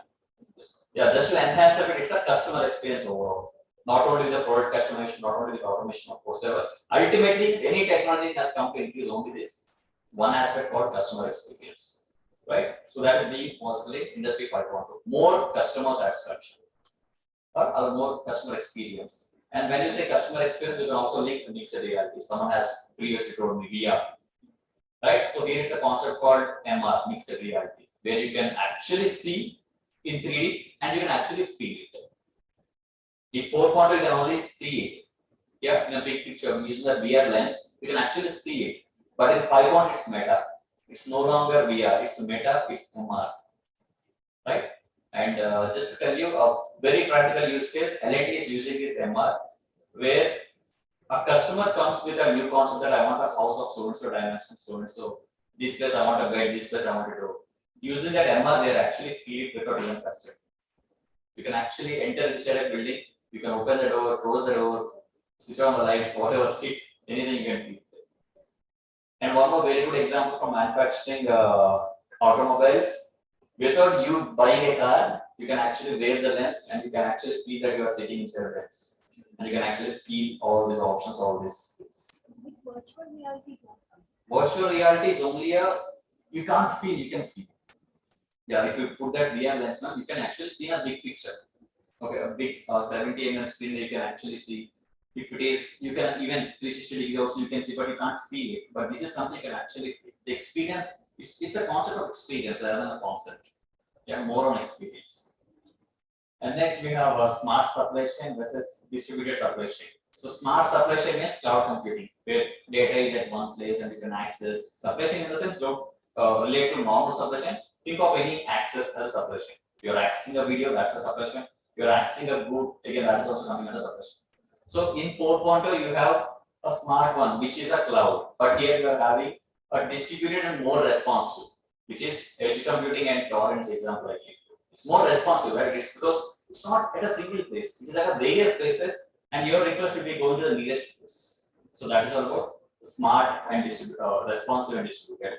So there we have smart products, of course, but here we have interactive products where you can experience the things with the objects, or where these devices exchange the information with your involvement, with actual your involvement of the human.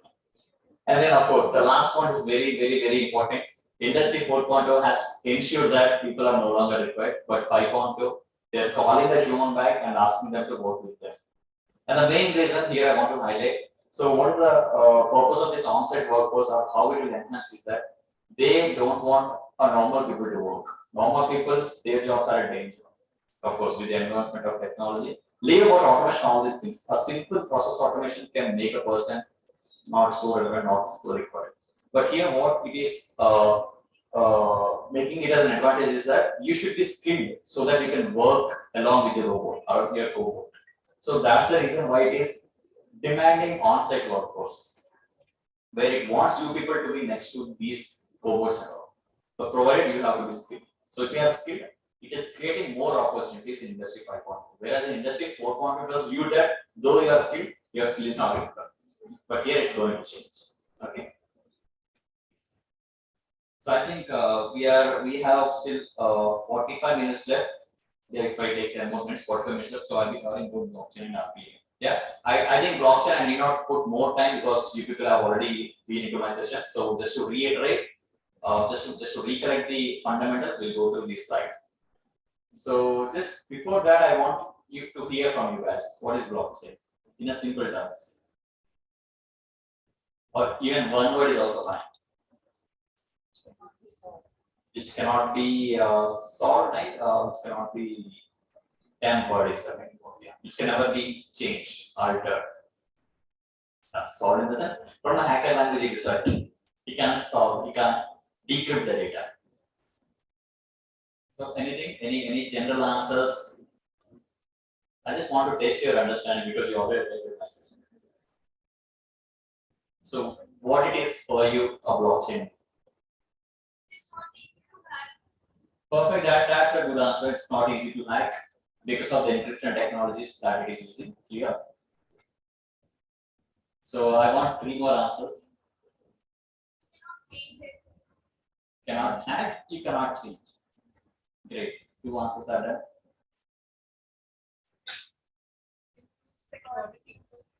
Right. To improve security.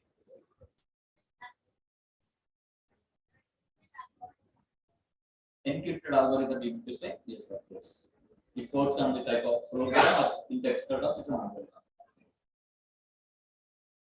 Encrypted is the right word. So any other general terms? So what blockchain for? Is it a hardware, software, device? We covered all these things. What is it? It's a technology for what is that?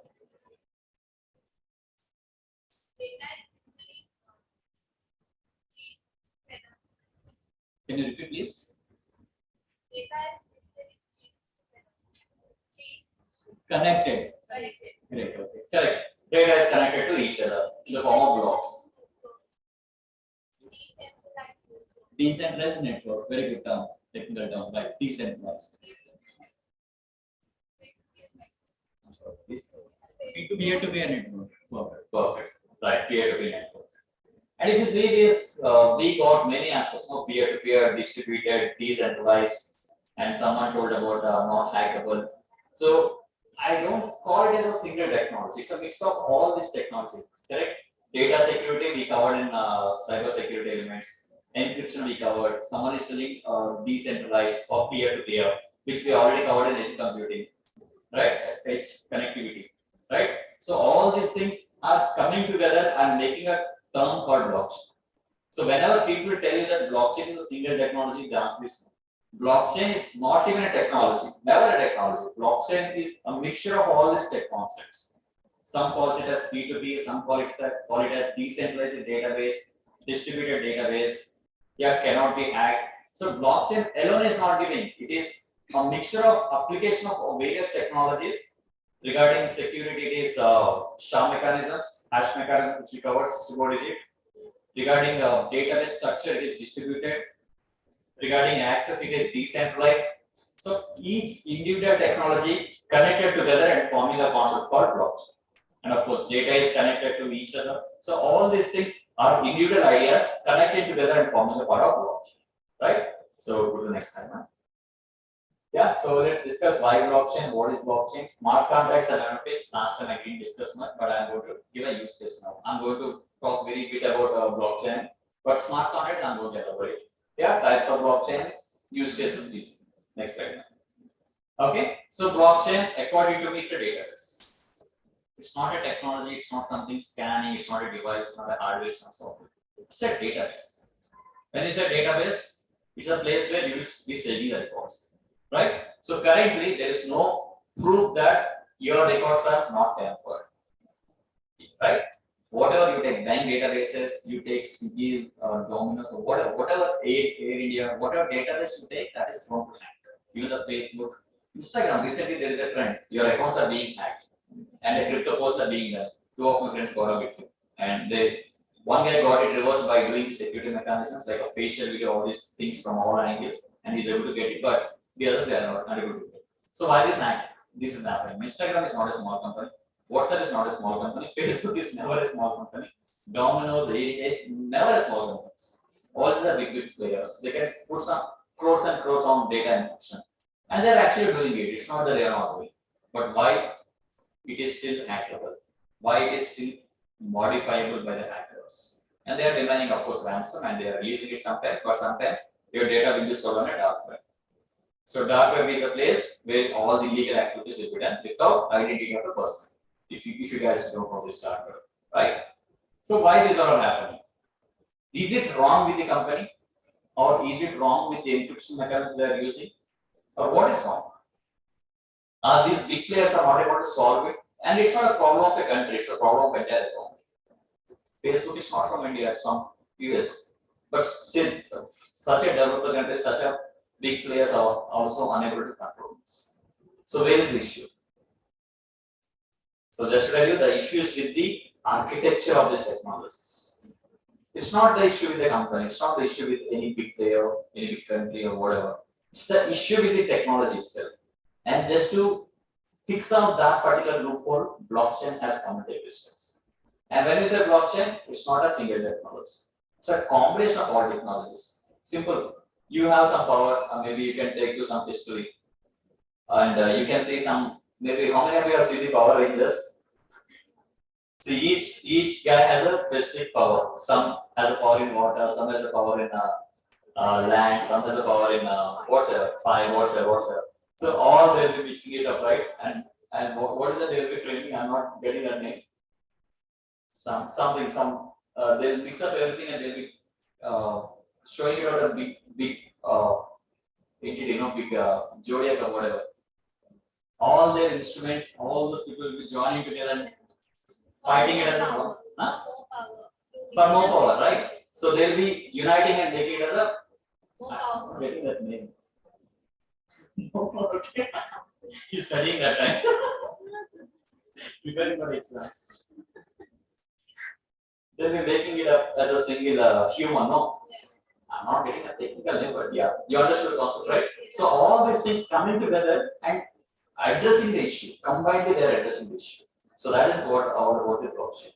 They are taking the best encryptions, they are taking the best distributed networks, they are taking the best concepts of maintaining the database, which is P2P, peer-to-peer, and they are using the best access mechanisms using private keys. So all these things they are mixing it up, and also the best thing, they are linking one data to another.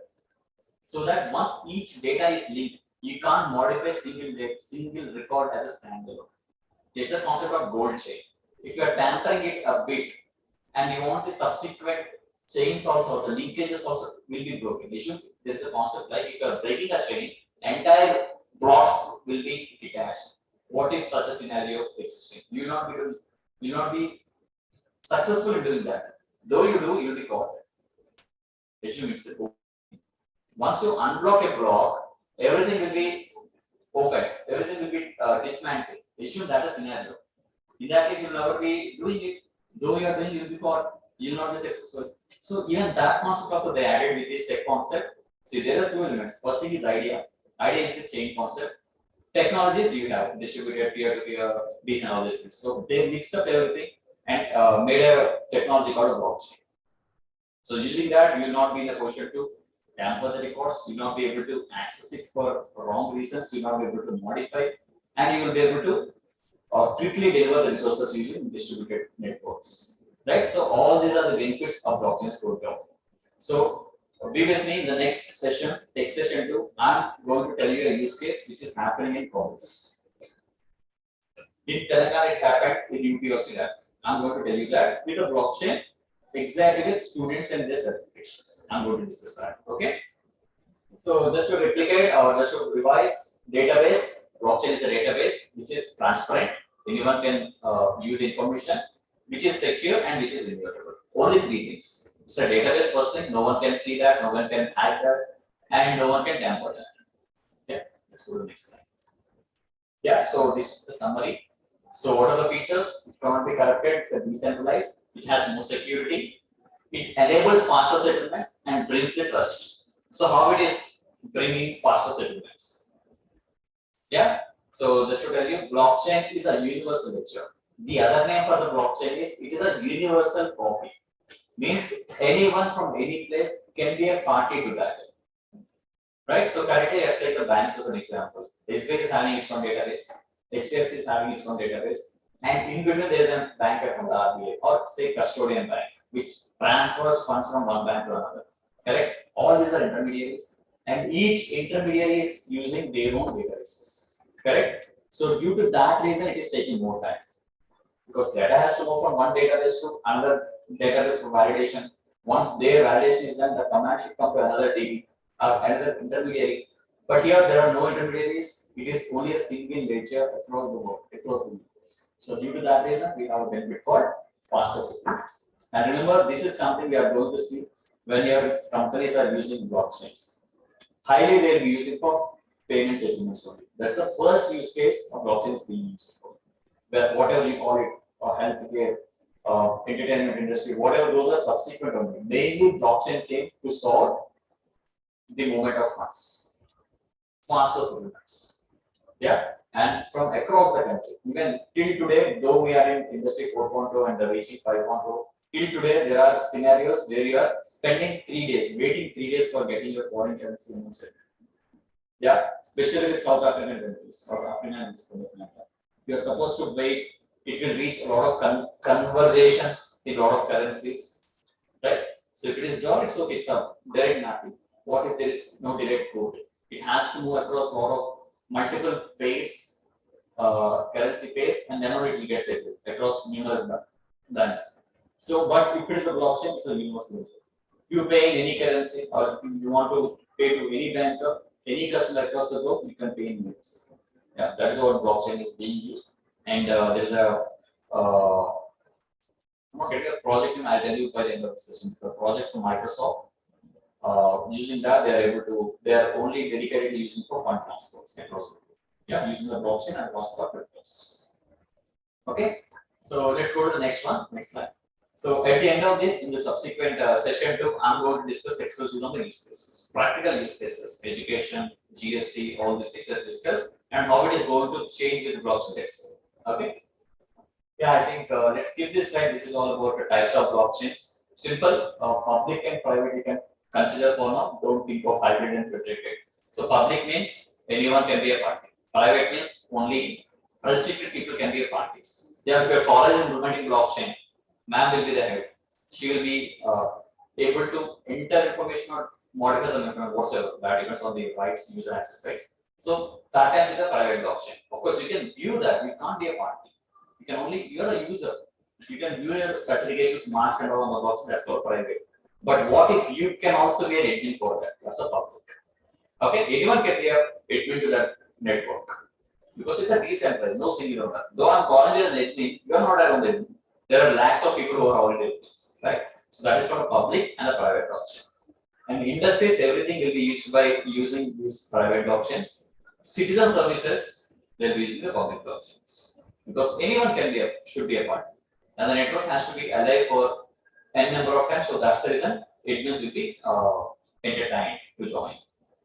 Okay, so that's a different story. Let's go with the use cases and let's lay these types of blockchains. Next slide. Yeah, now comes very interesting. I'm going to discuss a bit more on this smart contracts. Okay, and NFTs. How many of you know about NFT? It's easy, so I'll finish first. NFTs. I want a word of hands, show of hands. Just heard of it. If you heard, that's fine. How many of you heard it? By word of hands. Very limited. Okay. Okay, I take it. Okay. NFTs means it's a digital art form. Okay. It's a digital form of an art. As simple as that. The definition is non-fungible tokens. So let's go with the English definition. What is non-fungible? Okay, I have a 5 rupee coin. Ma'am is also having 5 rupee coin. Both are same or not? Will you accept anything? You will accept. No, if I give or if ma'am is, you will accept. There's no difference in value. It's 5 rupees, 5 rupees. Simple. Anyone outside you are going to spend, they'll accept that. Correct? But I want to showcase that the coin I'm holding, it's not 5 rupees. The coin I'm holding is different from coin she's holding. Because the reasons that might be like I'm holding, maybe she's holding, she's having that much itness. So her value is more, my value is less. Okay, though we are holding the same representation of the token, okay, her token is more value, my token is less value. That comes from various factors, experience, knowledge, the career she is into, the design she is into, correct? No? Her value is more than my value. Means her token can never be equal to my token, can never be interchanged with my token. Her token is unique. Issue tomorrow we are going to release our shares. Okay, her share is I'm very relating to each simple terms. Her share is more value, my share is not that much value. Correct? Correct? And again, tomorrow she is going to issue one more share. Those two cannot be also interchanged. Because the first share is given at initial stages, the second share, which assumed she is giving after 1 year, is not having that much value. Again, the value can never be equal. So, though a single person is giving up the shares, both shares can never be interchanged. Because she is skilled at today with so and so levels, tomorrow she is more skilled. After 1 year, she is more skilled. So, that time when she is giving a share, it can never be the same. Characters, the attributes, the features that that particular share is holding are different. Right? She can sell this particular share at 5,000 today. After 1 year, she will be selling at 10,000 for the new share that is coming out. Though she is the same person, because of the characteristics or the experience factor she has given, the rate can never be equal. And you can't interchange, that's the best thing, you can't interchange. Though you can argue, it is given by the same person, you can't interchange that. Right? So now giving it to one more drill down approach. Yeah, right? So I'm an artist. Okay, I can draw two pictures, very good pictures. So one picture I can say this is an NFT. You can use it for $500. You can buy it from me for $500. Same artist, I'll draw one more picture, but that can be a different price. Both are different. The value of first painting versus second painting is different. You can never call it as same, though the same artist. Right? So it means that you are converting your art into a digital format and selling it to a user. And the very specialty is that it is unique. I can't give a different NFTs, different same paintings to more than one user. If I give that, it's not unique. You come to me and say that I bought your painting, or you go to your friend and say that I bought so painting. He also says I also bought the same. What's the value? You not feel it. So NFTs came to give that uniqueness to you. Right? So it's acting as a marketplace where they can sell their creator their story. But the concept of NFT is that two tokens can never be the same. Non-fungible. The meaning of non-fungible, if you Google it, which means that not interchangeable. Okay? So how this is helping the artists? Whether this is being used by artists nowadays. So artists, what they are doing? They are doing some painting, or they are doing some video, or they are doing some audio of their, I can say, skills set, whatever, music stuff or whatever, they are doing it and they are representing it on via NFT on blockchain, and they are making that. Okay, so that's the concept of NFT. NFT means it's a non-fungible token, which means it can never be interchanged, and this can be sold on a blockchain just to have that uniqueness. Right? So tomorrow, if you are so skilled, if your presentations, if your voice makes more sense, you can modify it as NFT, you can sell it. And you can claim that this is unique. And how you are claiming? You are not claiming. The technology is providing you to say that. You can only create one copy of NFT anytime. You cannot copy and say this is a duplicate if it is on NFT. Okay? So concept might be new, but just try to imagine. That's what they do. It works only in some specified fields, not applicable in all areas of the world. No, it works in any field. And you see, companies, what they are doing, they are, say for example, for manufacturing. IP, some kind of intellectual property. We have to take all these patents and all, and we can sell it for the subsequent usage. So you get to know if it is duplicated or something. Exactly. The software will never allow you to duplicate that. So you are operating this on a network, on a specified ecosystem you are operating. You have taken a patent on something, and you can rent it out, and that software or that ecosystem will not allow any user to duplicate it unless they pay some royalty. That is already involved in that. Okay. So you can reuse, but you can't replicate. If you want to hold it for some time, but you can't duplicate that. Hold it for some time, give it back to me. I'll get money. More secure. More secure, more traceable, and creators it is giving a more visible use. Organizations will provide the Blockchains. Blockchains will provide. Blockchain is the base for all this to work. So there are companies which offer that whatever is it called, server or what is it called? Framework, architecture, we can say framework, we can say that is being offered by the blockchains. And there are certain apps using which you can create your NFTs and you will be the owner. Yeah, you can simply like banks, they're like banks which can which can aggregate, which can display. Basically, they'll display your artworks and people can buy it. Yeah, that's all about NFTs. It's a trending part. Yeah, you can actually create your own NFTs free of course. No, we create our NFTs. We don't have a brand value. we have an image, we have a brand. Once we have an image, it is. Yeah. So there are also concepts called creator tokens. Creator tokens, which is new concept. I mean, this is very hypothetical, but technical. There is a token called Elon Musk token. Say there are 100 tokens. Elon Musk will be releasing 100 tokens. The value of the token goes along with his value. Tomorrow, if he is going up with his increased wealth, the token value also increases. Anonymity also there is. You said anonymous. No, Elon Musk. Elon Musk. these famous personalities. They can release their own coins, which are called creator coins, and you can simply sell it. Just like a company. See, right now, if you are want to sell a share, you need to incorporate a company, and these shares represent company. Similarly, there is a concept of creator tokens, where these tokens can be issued against a person, and the value is solely represented from him.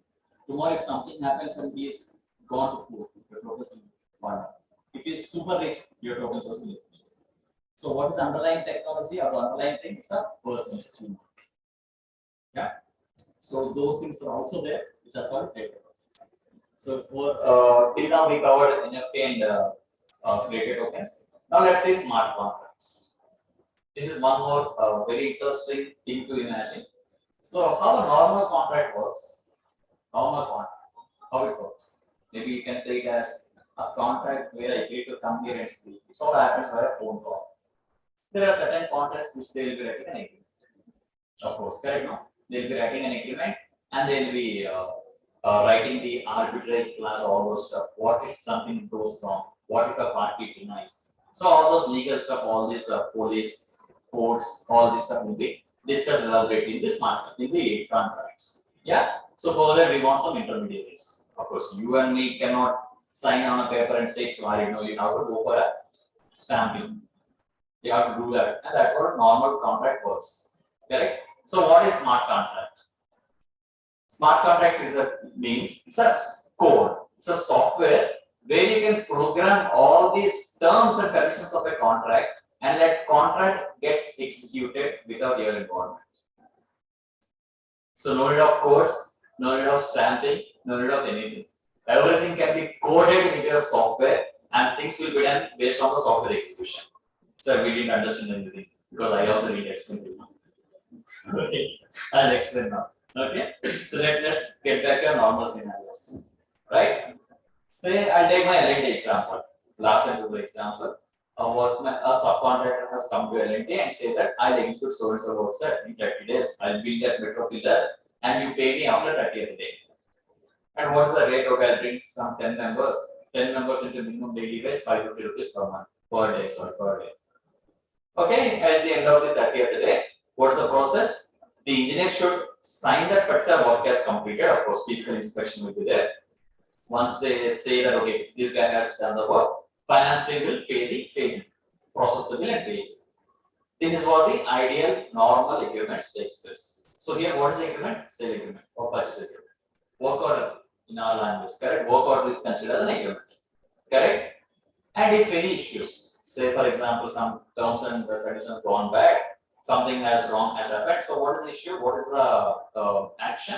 They'll go to some court, jurisdictions. So they'll go to Hyderabad court and solve it. Correct? That's what the ideal normal contract. And here is there a guarantee that L&T will pay to the vendor? What is the guarantee?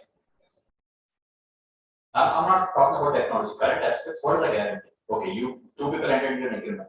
Is there a guarantee that L&T will pay? Is there a 100% guarantee that L&T will pay? Though you are holding the stamp paper with legal signs, everything. No. What is the confidence that subcontractor will continue the work? Confidence is he'll go to the court, he'll do all those things, all these struggles, everything, grievances, everything, then he'll get the money and maybe 6 days, whatever. So that is the current operation, correct?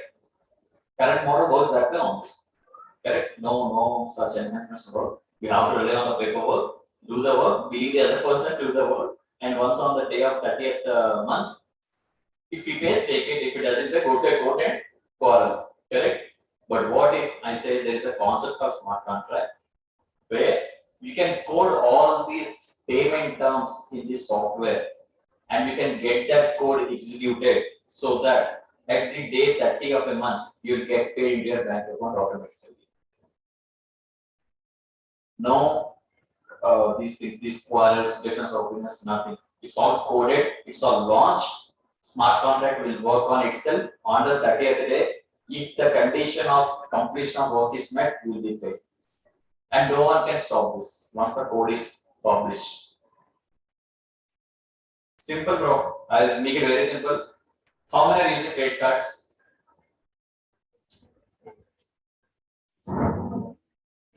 Automatic payments. Can you stop it?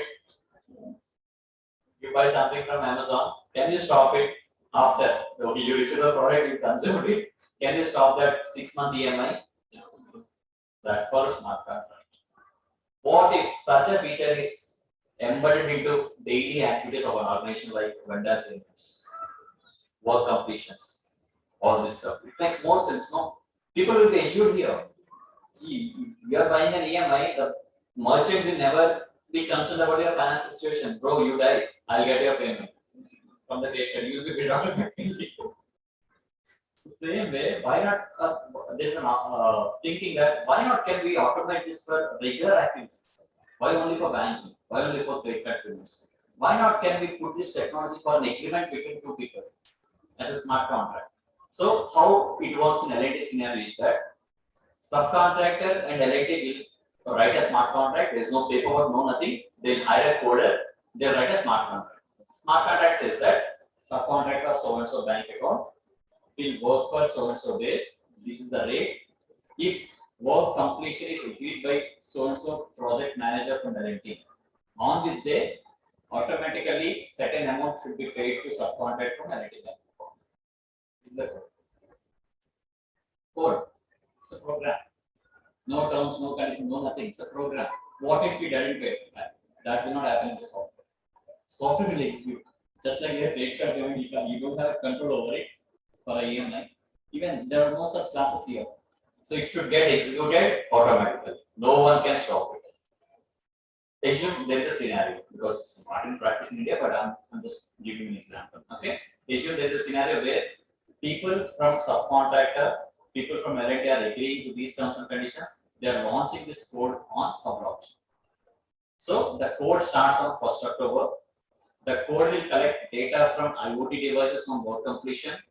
Again, I'm not telling someone will certify the work. Manual, no. Automatic. Work completion. Sir, how it will know the work completion? Satellite pictures. IoT devices. Think big. It will collect the data. It will say, yes, work is completed. On the day one, this is the picture. On the date and this is the picture. Work is done. 33% done. Even percentages. Okay, 33% done.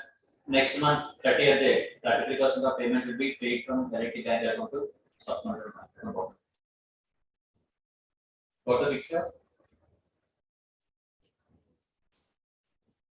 That is all about the smart contracts. Simple, let's take simple relation from credit card e-mandate payments to business use cases. Apply this on international trade.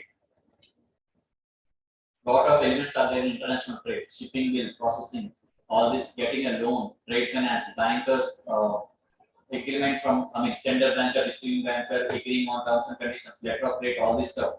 Make all this in a smart contract.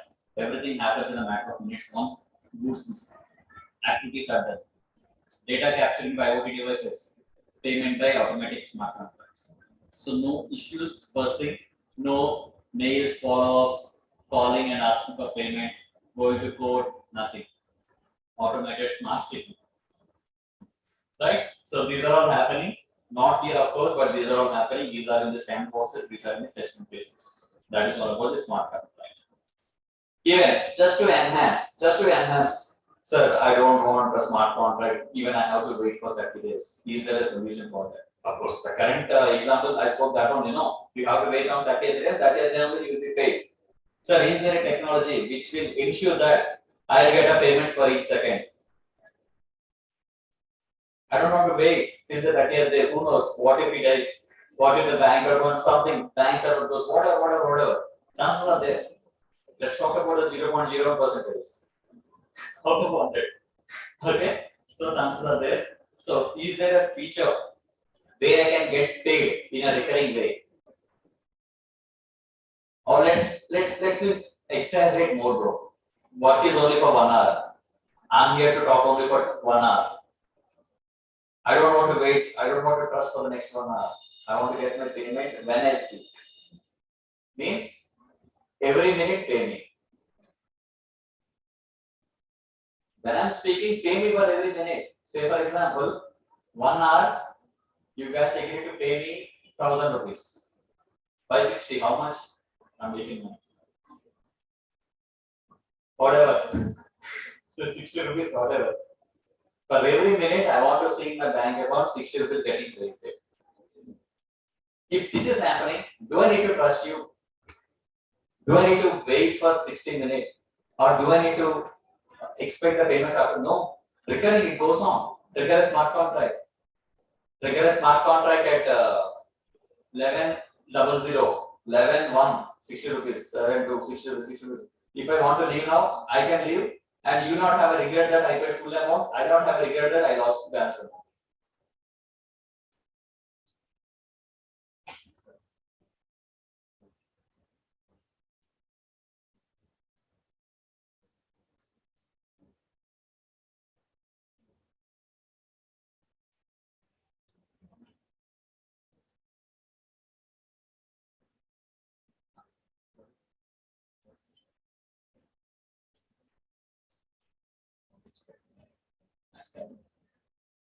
So got the use case with smart contract and that also for recurring payments. Any doubts up to here? That you understood? No, minute wise, there are technologies, there are ideas. People are working on it to pay on a minute to minute basis. So tomorrow, maybe after 10 years, you are working in a company and you will be writing payment terms like this. Every minute you will be being paid to the consultant you are going for. Every day you will be paying to your subcontractor you have hired for your company. So anything can happen. Even your salaries also can be that way. You know this salaries also has come with a concept called SaaS model, subscription model. If I want to do source activities, this is my 40,000 EBT per month. If I want to do more analysis or more works, pay me 60,000. If I want to do end-to-end, pay me 1 lakh per month. Subscription models for salaries. Right? So all these things are placed. All these things can be coded under a smart contract and you need not trust anyone. You'll be getting paid with the units. Got it? It's smart contracts, minute to minute payments, all this. I'm not getting the name, there is an application which will pay you minute to minute. Maybe I'll do one thing, I'll share it under. There is an application actually. Of course, all this works on a blockchain, dear friends. It's not that this works in silos. This works on a blockchain on a smart ecosystem. Okay, so normal banks, nothing can be done. Crypto banks, other tokens, these things can be done. Yeah, so I think we discussed more about NFTs and smart contracts. So, any doubts up to here? I know this is an interesting concept, so you can take time to ask your questions. Any more questions? I think we'll wind up at 12:10 for a break and let's continue the use cases for this session. Yeah, so these are the applications of blockchain and finance, triple accounting system, audit, accountancy. In accountancy, we have concept called triple accounting, which I'll explain in the next slide. And we have a lot of use cases in audit, taxation, transfer pricing, trade finance, all this stuff. Yeah, so majority of the things that we covered in the last session. So here I just want to spend 10 more minutes on triple accounting. So what is this triple accounting? So currently we are doing double accounting system, right? So what does that mean? We have every quarter, Exact and opposite in other books of accounts. Or see, double accounting I can tell you two ways. First thing, there's a equal debit and credit. That's the first thing. Second thing, it is happening in two books. See, if a people is selling to you, if a person is selling to you or buying it, it is impacting two different parties. Correct? But what are the issues in this system? Just 10 more minutes, guys. It's a very interesting topic. I'm going to skip RPA because I explained it to you in the last session. I'm going to skip that. Let's put 10 minutes on triple accounting. It's easy, it's very fascinating. It solves the basic problems. You know double accounting, which means two books of parties will be, two parties books will be affected. Sale, purchase, let's take anything. For a person, it's the same. For one person, it's a purchase. So two books will be accounted, two books will be impacted. So what are the problems in this system, in this accounting? You are all from commerce, you have to speak. What are the problems in this system? Any one answer is also fine. I'm going to go to the next slide. I don't have time.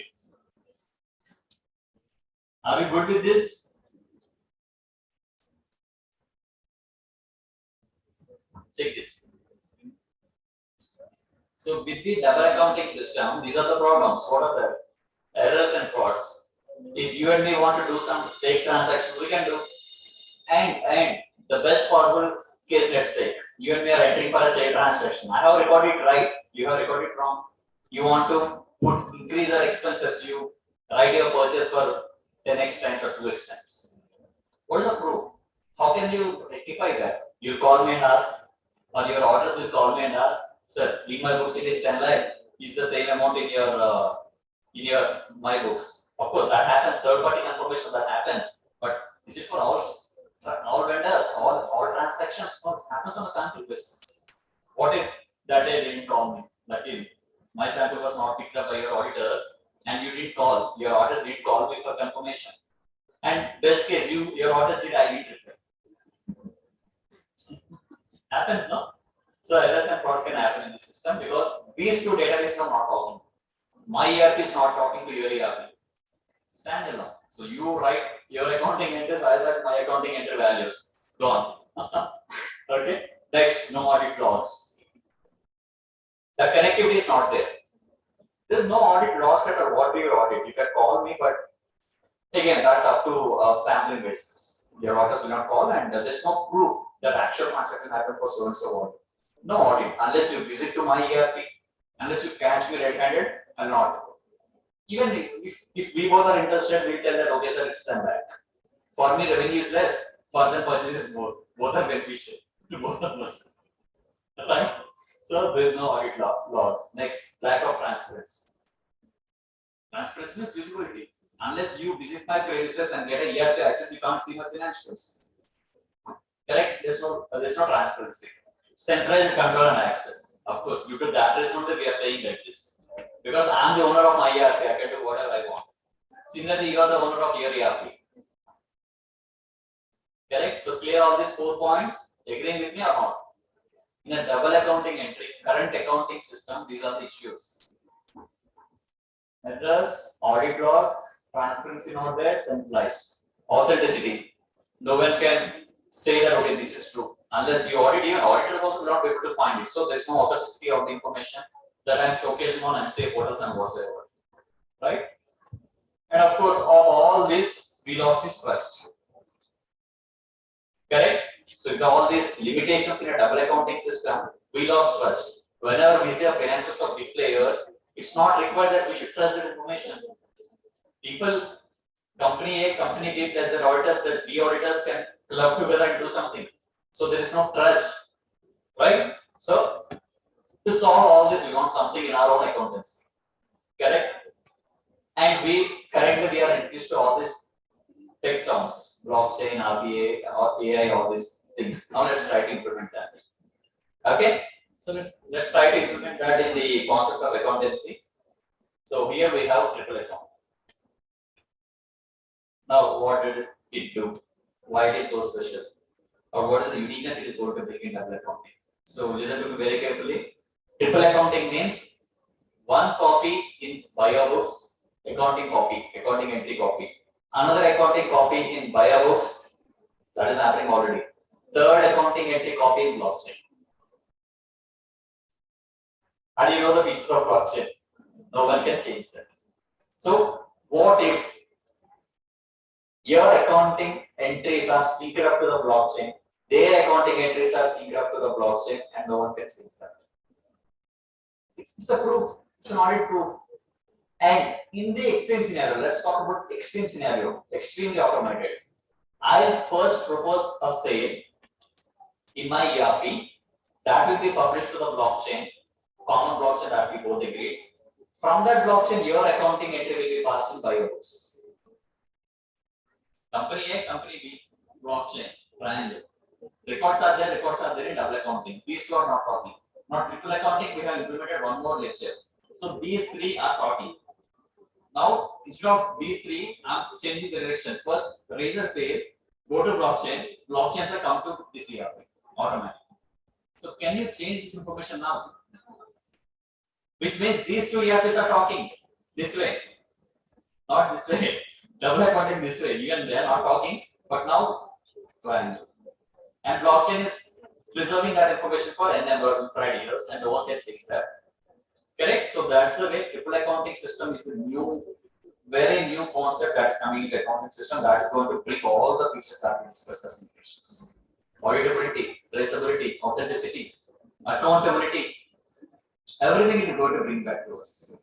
So just imagine whatever double accounting entry systems that we are following, whatever financials we are making, whatever analysis that we are making on the top of these financials, all are not trustable until unless we have a concept for double accounting.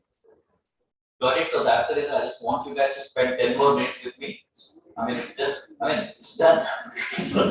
it's only 5 minutes there, okay? Okay? To understand the triple accounting. Got it or any doubt up here? You can ask me because this is a debatable topic and it doesn't give you a visualization at one go. You can ask me, so what is the proof? If these three parties club together and make 10 lakh, you can ask me, it's a valid question. Blockchain is never a verifying mechanism, it just stores. If you say wrong, it will store wrong. If you say true, it will store true. Anything it will store for lifetime. So what is the proof? Okay, we listen to you. You are standing in front of me telling we listen to you, but can we eliminate force? No, but you can give accountability. In the double accounting system, you don't know which party has made mistake, intentional, unintentionally, you don't know. But with a blockchain, you can trace that person, which means it is giving more accountability. Got it? So technology as a standalone can never bring complete transparency, right? It helps to identify the victim. Got it? Right? Yeah, this is what the picture. Company A books, company B books, and we have one more ledger called public ledger, which is blockchain. And you can ask me, sir, if I store information on a separate ledger, can it be seen by other parties? Answer is no. Blockchain features is that we do not show access. It is just a storing mechanism. Extra copy. It doesn't mean that it will be visible to all, unless these both private keys are available. That's an encryption concept. Clear? So this is called a triple accounting. So you see, debit, credit, but here it's a single ledger. Entire traceability will be there as a copy. And someone can change A records, someone can change B records, but they cannot change the blockchain records. Because you all know blockchain basics fundamentals are right. So that is how the concept of triple accounting was imagined. It's already in practice. If you ask me whether completely no, these are in trial phases. A lot of startups are working with these concepts, and they'll be making available as a SaaS models. Like companies A and B can buy this model, buy this product, and they can sync up their ERPs. Yeah. So a basic question. So to get this implemented, company A need to buy software, B need to buy infrastructure. No, they can simply go with a vendor like Amazon Web Services, and they can use that blockchain for getting it simple. SaaS models, subscription-based SaaS models. Got it? So I covered both concept. I covered the practical application. Do I need to buy all this infrastructure? No. You will be having ready-made products, purchase, integrate your ERPs. Yeah, just see the benefits. I just added no before the limitations. So no errors and frauds, there is a traceability.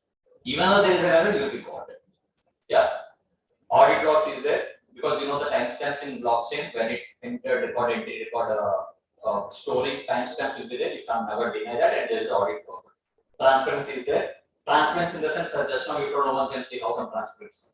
You will extend the access to auditors. You will extend your access to MCA admins. You will extend your access to income tax portals. That's a mandate. That's a law. Okay. So due to that reason, you have transparency, and you don't have a visibility for other vendors. Both the things. Of course, authenticity, security, trust, everything comes. People will start believing your financial information now because there are no blocks. I think then so it's like a programmable bots working from your computer. Yeah, I think last time we have seen, so I'm not lifting it now. Yeah, so I think I covered the definition between RPA and ML as well in my discussions. Right, so I think we are at right time, world time. We'll just leave. And post lunch, I do have a lot of use cases where we discuss, brainstorm. It's not a lecture at all. I tell you, this is what happened in the education sectors with the students or with the certifications. We'll see how it has changed the application of these technologies. Okay. Okay, just to give you a glimpse, we're going to cover education, insurance, AI, GST. Those four, okay? So the reason why I showcase is that I want you all to be back.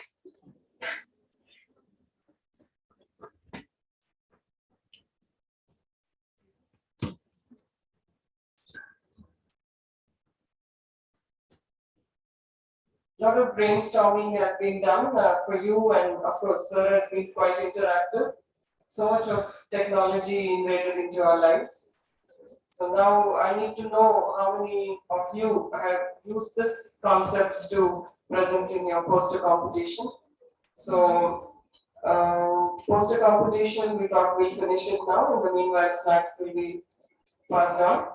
And post that, once the guest of honor leaves, we'll have after lunch, we'll have technical session too. Okay, let me tell you again. So now whoever are the poster presenters, please come forward quickly.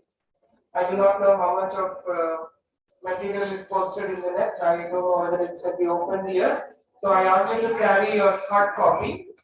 Yes, girls, no talking. Make this quite smooth so that we can finish it up as quickly. Come, cool. We are all close in close vicinity. Don't have to. In the order, can we start in the order? Just be seated in the first two rows quickly. Yeah, and Tina, you can just pick up all those. I asked you to carry a copy for us. Girls, make it fast. Give your copies.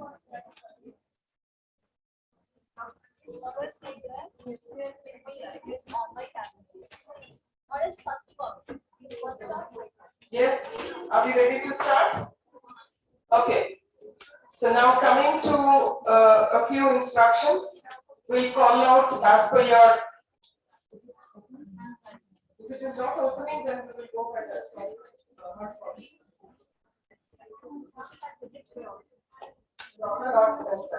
Just check, I'm not sure. Okay, come on, Tina. The copies can be given.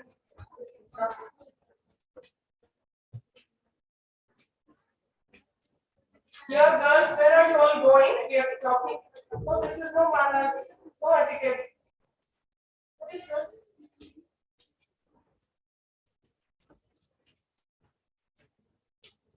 Okay, let them sit here. Manikanta and print. So both of you can sit there. Soft copies are not opening. We are not ready with this tech error that we had. So you can just give them to sir. Whoever has two copies, come on, girls. How many of you are in two copies? Yeah, we'll start. Just see if it is in my last thing. Take the two copies. One of you take. You have one copy with you, one copy with us. Girls, if you want have the same copy in your mobile, can you share to one more email ID immediately?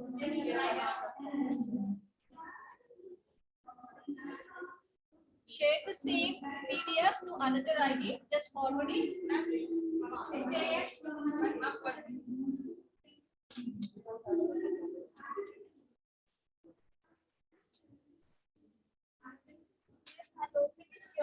Can you share the email? Can you SAN? Type it SAN.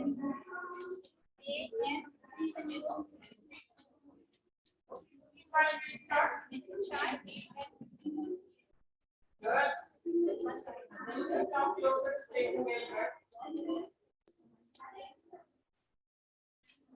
So, who's the first participant?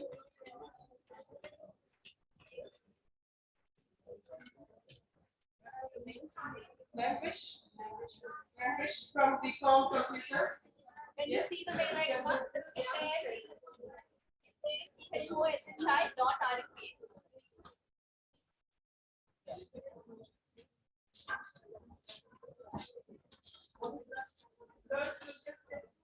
One second. Yes. Yours, I'm aware. This is not that we are talking about. Right, because that is not opening here. Okay, Navish, you go ahead, and they have, sirs, the judges have your copy.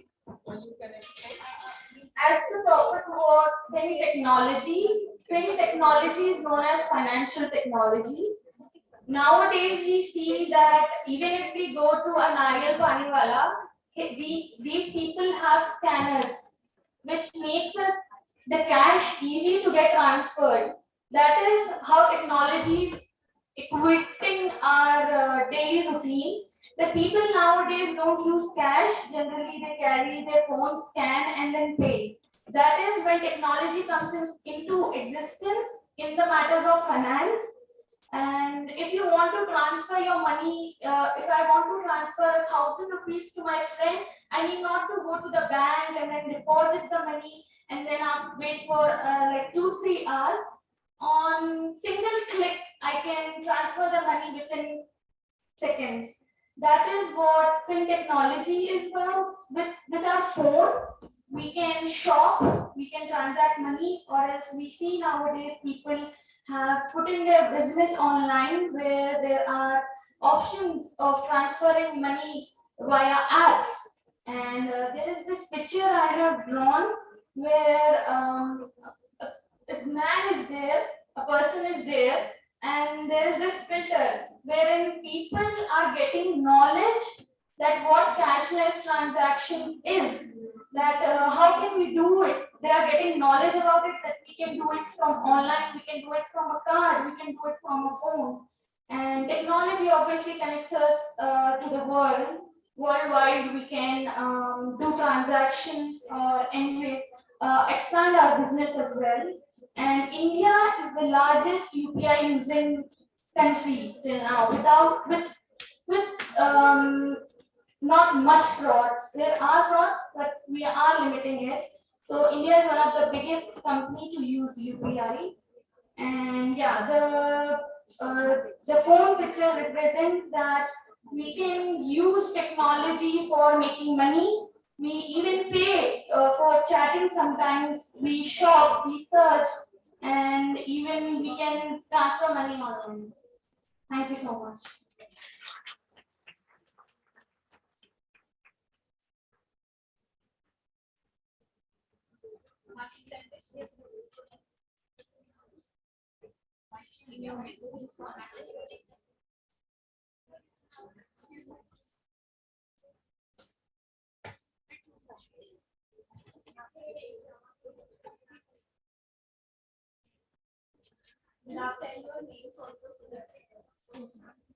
Good afternoon, everyone. Myself Vaishnavi and myself Srijita.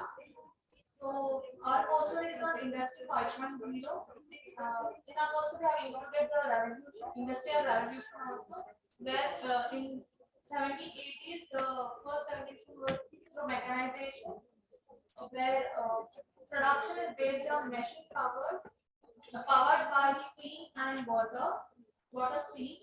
And then we have Industry 2.4 is electrification, where introduction of assembly lines has been introduced, and then automation using of electronics and computers. Then in 4.0 we have digitalization, where connectivity between machines has been enabled.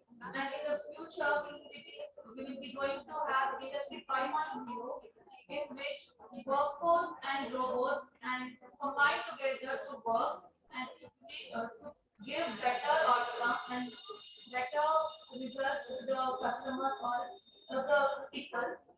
And the fifth industrial revolution has 3 pillars, where it focuses mainly on sustainability, that is zero waste production by using various technologies, and then it's mainly on human centric, as Sir has already mentioned in 4.0.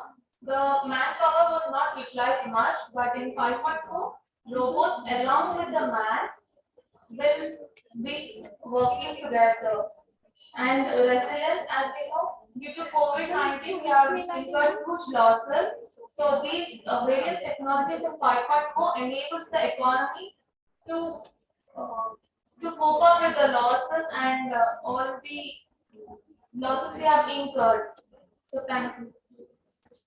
I am here to state the features of the information industry 5.0. So it improves the decision making and work.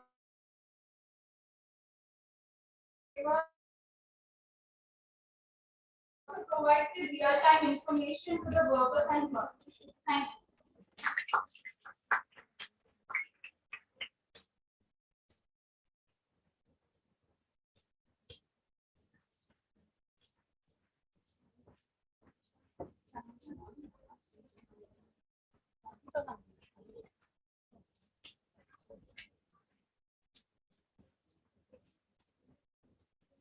So good afternoon, everyone. This is Ruhina and this is my friend Aviva. So we have prepared a poster on the financial technology. So financial technology is nothing but the use of technology and innovation to deliver the financial services to the consumers more effectively. Like we are using the software and algorithms to make this process more secure. So here are the various aspects. The first one is investment, next crowdfunding, the next is e-payment, then exchange and blockchain. So as we all know, people are shifting towards the digital era. It is very common that people are much aware of the technology nowadays. So many people are using the e-payment apps like Google Pay, Paytm, PayPal, etc. So it is nothing but the use of technology to deliver the financial services. Next is crowdfunding. Here it is a platform which enables the users to invest in. So by my friend Aviva. Good afternoon, everyone. I am Afifa. I'm going to continue with our modes of financial technology. First, investment. What is investment? Investment is the money we're putting into an asset so that we get future benefit or appreciation from. Now here I would like to take an example of stock markets. When you want to purchase a stock, the traditional way is you give an application form and then there's allotment process and then there are calls for the payment of the stock. So it is very time consuming and you have to go to different places, fill up a lot of forms. But with the help of financial technology, everything is automated electric way so that it's much easier. You sit at home, you fill up a form, the company sends you back a response saying that your shares has been provided and so. Next we have exchange. So exchange is a marketplace that we create for buying and selling of securities, foreign currencies, etc. So what you can do is, let's take a foreign currency. If my family member from US wants to transfer me money in dollars and I am here in my bank account, but of course dollars change rate every day. Exchange rates change every day. It's not the same for a continuous period of time. It's very difficult for us humans to keep a track on how much change there is every second or every minute of that exchange rate. So what these financial technologies do is they already keep a track of it and transfer the money to my bank account in the currency I am in the country currency that I am living in. And then we have blockchains. We had a major discussion on blockchains just right now. So blockchain is a way of storing information in a database so that it cannot be accessed by anybody. If I am a company, I have my assets labeled, my expenses, my liabilities. I of course wouldn't want outsiders or any other companies to get an access to my company's private information. So blockchains really help with that because you cannot access it without the private key or encryption methods. Thank you.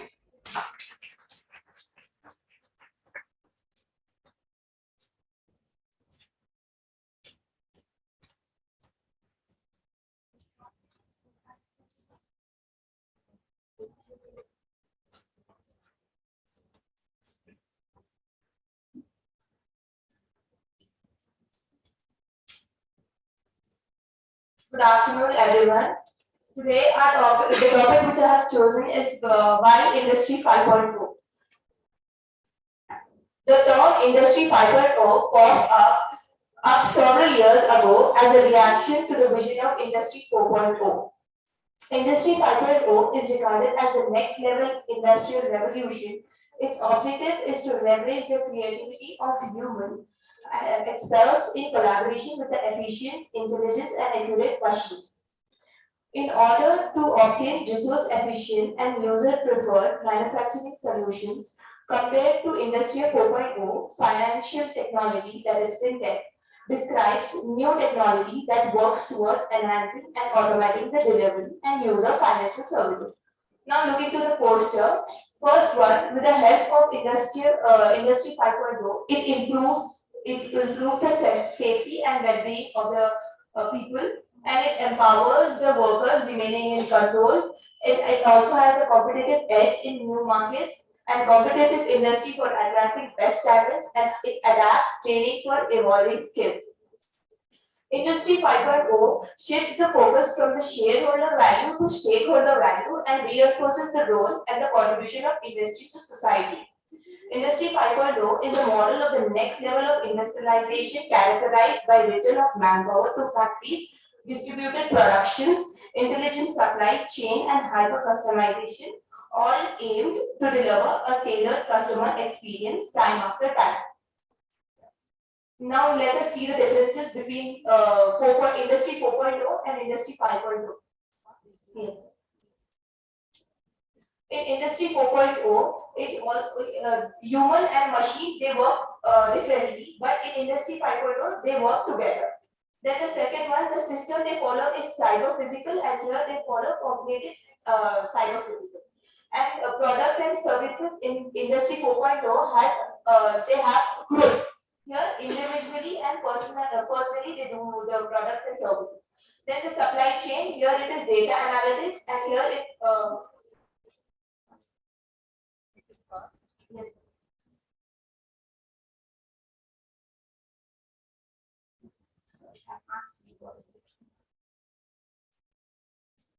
And over here it is responsive and distributed.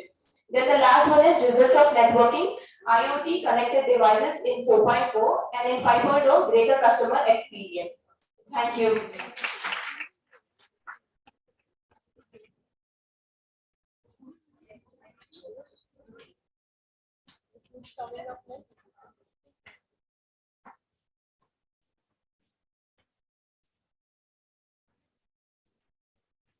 Good afternoon, everyone.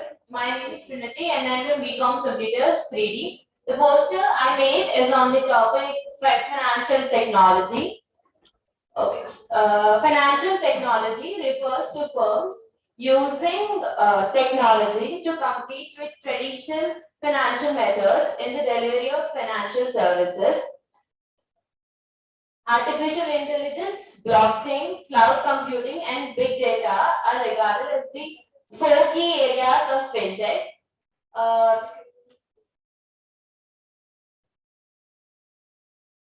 Fintech is used for payments, financial researches, insurance, deposits and lending, investment management, and crowdfunding.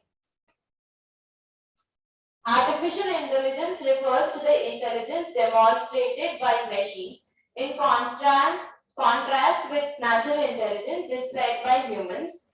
Blockchain is a system of recording information in a way that makes it difficult or impossible to change, hack or cheat the system. Cloud computing. In cloud computing, data will be stored in drive and can be accessed in our system. As sir already explained, the space can be rented for storing other data. Big data, big data is a collection of data that is huge in volume and it is growing with time. Thank you.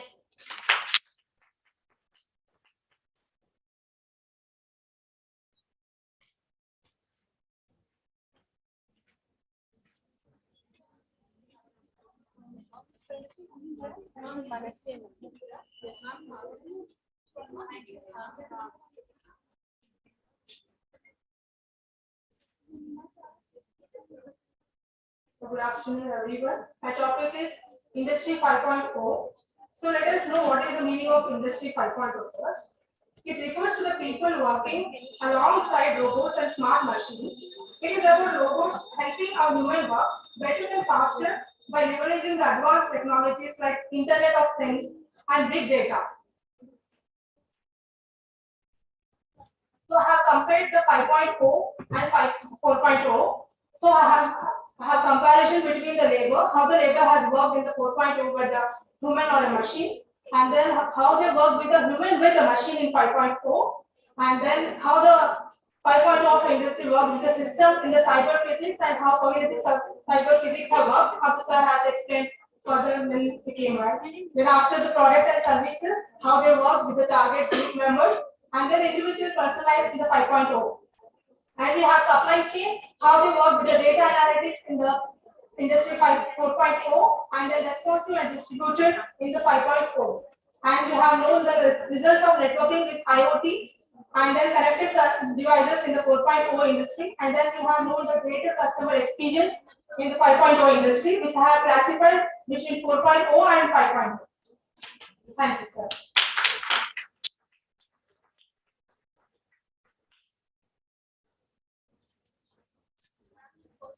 For this one, the first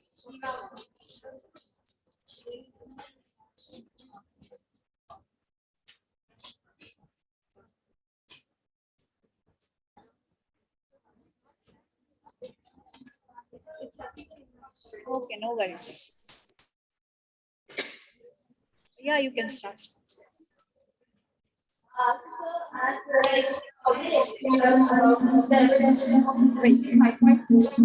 one.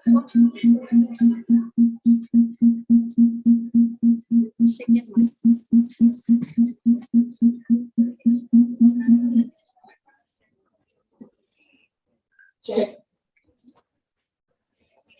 So I've already explained how the industry 5.4 and what is it like evolution.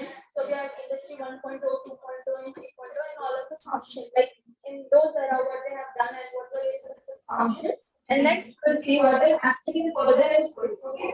So we have this industry 5.4 potentials, what are the asset potentials, and how can we take it further. So the potentials are nothing but a smart factory and personalized focus therapy. Like we know these science are hard for us, and also because like a major change in all industries and the workforce as well. The intelligent carbon and innovation ecosystem and green ecology are all the potentials for industry 5.0. Now, how would we take this further into the industry 5.0 challenges as well? And so, we have data security. As data security is really important and also helps in enhancing more debates and what are the first steps we're going to take for your organization as well. We will have a skilled workforce for this, and scalability should be done. Scalability is nothing but the completely depends on the capacity of the person and his capability. It's a dependable force. Then we have human and robot working together. So we are not focusing on human energy. We are supporting both with technology and as well as the human workforce. We'll move forward to the future direction, as we can already see the future direction for this, for executing industry 4.4, that would be blockchain system, as well as I already explained you, the decentralized networking of peer-to-peer exchange of information. Then we have continuous training. You must have skilled staff and you should already try to continuously train them regarding what's the methods and the methodology that you're going to follow. So you must have a skilled staff. And then human machine co-working context. Both human and machine working together will bring you actually good output. And then we have cognitive edge. It's nothing but how your smart thinking and whatever the new innovative ideas you're going to put into your work. Wonderful. Yeah. Thank you so much.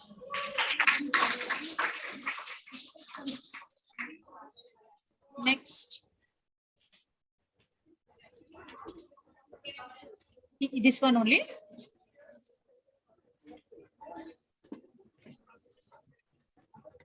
Let's see. I'm Hemalatana.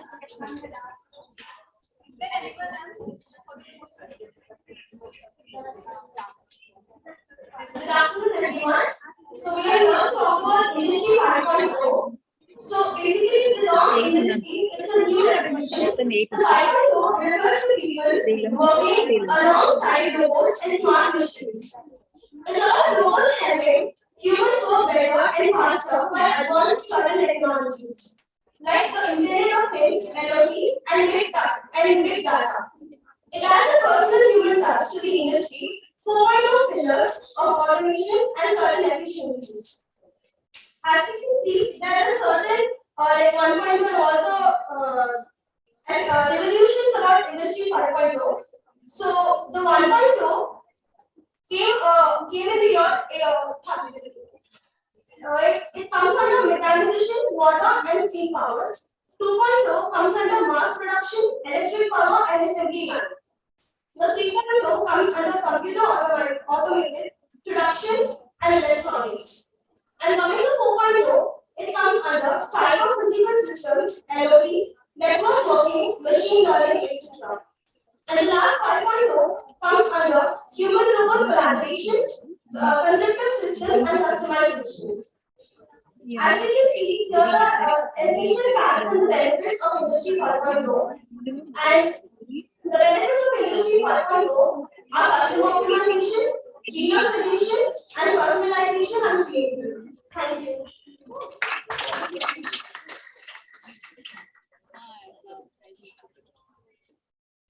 Any more? Right. 8.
Right.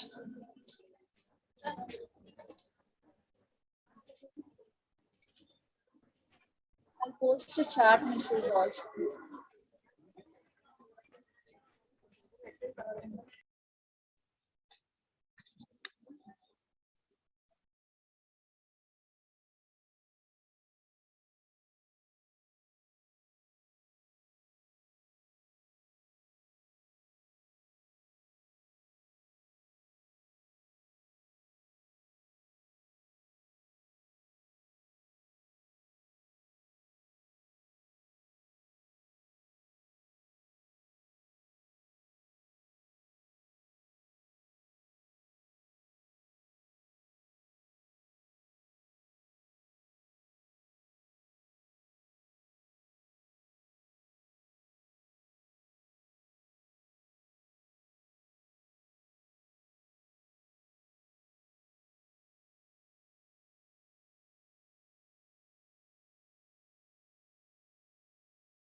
Of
the session number 2.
Girls, settle down fast.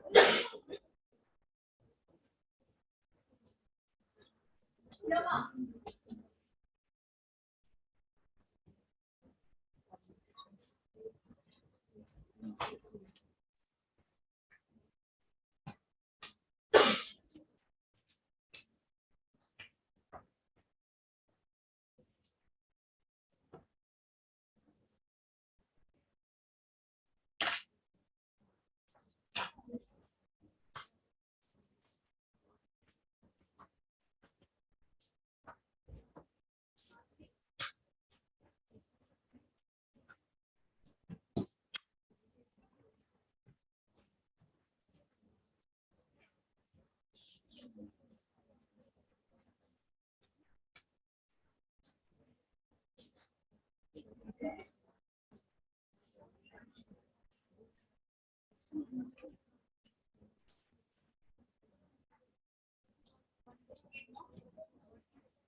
So let's start this session too. So I think it's a different time, post max. So I'll not talk any differentiations, explanations, terms, all this stuff. Yeah, that will make us clear. Okay, so I'll only discuss the use cases. Okay, so whatever terminologies that we got introduced in the morning, let's see how these are practically applied. Okay, so just to keep it easy, for the next 1 hour, I'll be discussing 4 slots, 15 minutes each. 15 minutes, I'll be talking about a specific aspect. Okay, so first 15 minutes, I'll be talking about educational sector, how it is going to change or already changed, vast implementation spending.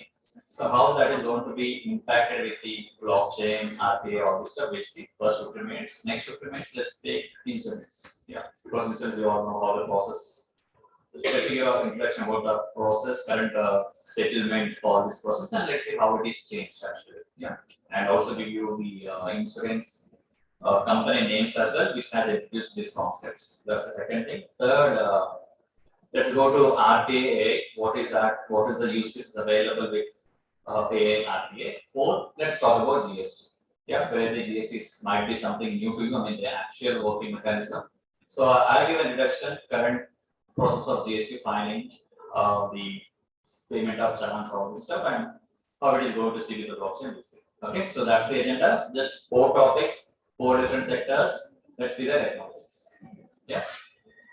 So first slide, it's all about CBSE. Right, CBSE Central Board of Secondary Education. I think you people will be coming under that. Mine is something different states. So here, what is the problem is currently this is a problem across job sector as well as education as well. The problem is authenticity of your degrees. We hear up saying that okay, fake certificates, fake education credentials, getting a job, getting fired after knowing that these skills are wrong. Okay. That is some cases. The other cases, we can see that tampering of these qualifications from the university databases, both ways. Either they create their own copy and claim it as valid in the job sector. Second thing, some hackers, just like Facebook, WhatsApp, Instagram hacks, they can even hack the university databases and they can alter the data, or they can do whatever they want. These are the current issues, correct? It's talking very specific to education sector and employment sectors. Right? So now what this CBSE has done? This is from India used. I'm not talking about any other places. India, I guess it is from Uttar Pradesh. Also, you can search at CBSE blockchain, you'll get to know. So what they have done, they try to put the mark records, certificates, qualifications of entire students on the blockchain. Right? So the concept of the POC name is ABCD, Academic Blockchain Documents. So a candidate's mark sheet, I mean, either in the, I can say, of the sample, we would say, I mean, currently the project, they are giving it 12th class, say, and PhD, that they are giving all the certificates on the blockchain. Yeah, as a sample now. Further, they'll be taking it to classes, I mean, 10th, 8th, whatever, schooling also. So for now, as a POC, they are starting implemented with 12th class. So how it works, let's see, then we'll understand how it is preventing such frauds, which you already know. Right? So how that works is, they have established various nodes or servers across India. One server in Mumbai, one in Lucknow, one in Delhi, one in South Bangalore, one in Hyderabad. Okay, they have established a distributed network of servers. right? So whenever a student is qualifying that particular university from that university, his credentials, his semester mark list, everything will be kept on a blockchain. Now, if he wants to prove that okay, this mark sheet belongs to that particular person who is attending interview, who is about to get a job, they simply show the credentials on the blockchain. No physical copies, no marked copies, nothing. Directly show them on the website, which is backed by blockchain. Now let's see how this is preventing frauds. First thing, a single source of truth. It's not a normal Web 2.0, it's a Web 3.0, which is blockchain. Decentralized, distributed, all these encryption mechanisms. So it's a fraud-proof, tampered-proof data. That's the first thing. It's a main benefit. Second thing, they no need of carrying the physical documents. And you know, these jobs, the companies will take 2 to 3 months for verification. Third-party verifications will be calling. So once you onboard, even myself, including you as well. So in future, once you onboard to a company, they do this third-party background check. They'll reach to your college, they'll reach to your previous employment, and say whether this candidate experience is right or not. That's the reason. No, I can't say that. Okay, teaching my CA, I can't say that I have 5 years of experience. Where if you see, I actually studied that 5 years. No. So there will be a third-party check. They will be sending the documents to L&T via email. Again, via email. So that's the reason it takes a month time on an average. And if companies are good, they'll reply. If companies are even, if I have a tie-up with my previous HR, he'll say, yes, this guy worked, gone. So I'll be paid more. I can easily do that next to my next employer and I can get my money. But this is a fraud aspect, correct? So these all will not be there. So every certificate that can be education as well as experience certificates will be uploaded on this blockchain, right? Now you can ask how whether we can access that database and modify the records, right? So what I do, they have established servers at 5 different locations: Mumbai, Delhi, whatsoever, 5 different places in India. Now, a hacker, if he wants to modify the records, he should change that in all the 5 different servers, right? It's not like if I change in Mumbai database, everything will get synced. No, these databases will not accept that change because blockchain works on majority principle. So that's our technical concept. Just for your information, I'm just reading it out. Due to that concept, that change will not be accepted by these servers at various places. As a result, the change will be disregarded. So even though he is hacking and modifying some information, that will not be accepted by the network. So due to that reason, no one can change the records on this blockchain, ABCD blockchain. Got it? So the key learnings are: it is tamper-proof. It is a single source of copy which will be stored forever. Of course, blockchain has infinite storage, right? So no one can fraud, no one can alter their experience as well as education certificates, and skill will be rewarded. There's a very much required use case, very practical use case, and this is something followed by CBSE, a government of India initiative, right? So yeah, you can see the benefits are, the beneficiaries are job seekers, financial institutions, education institutions, and students, even the corporates. Just to expand it a bit, this is from CBSE. Now what? I'm not getting the name of the company. It's from Chennai. I'm not getting the name. That company has opened their own blockchain, which is focused on experience certificates. This is up to education, that is from experience. So both these 2 databases will be connected, and entire life cycle, entire history of a person will be tracked on. Yeah, you got it. See, some initiative will be from some agency, some initiative will be from another company or the corporate. These both can be merged and they will be a common database, common blockchain traceability. Yeah. So here they haven't spoken anything about employment, but we have other use cases which are speaking on employment. But if you see, the idea is same, right? So this is actually happening in India, and the other name I'm not getting, that is integrated with Google plus this particular company. I'm not getting that name. My friend used to work in Chennai. So both these ideas, we can see this is very practical applications. Yeah. And one more use case. This happened only in Telangana, which I got to know when I'm researching across Google. Student elections. That is on a blockchain.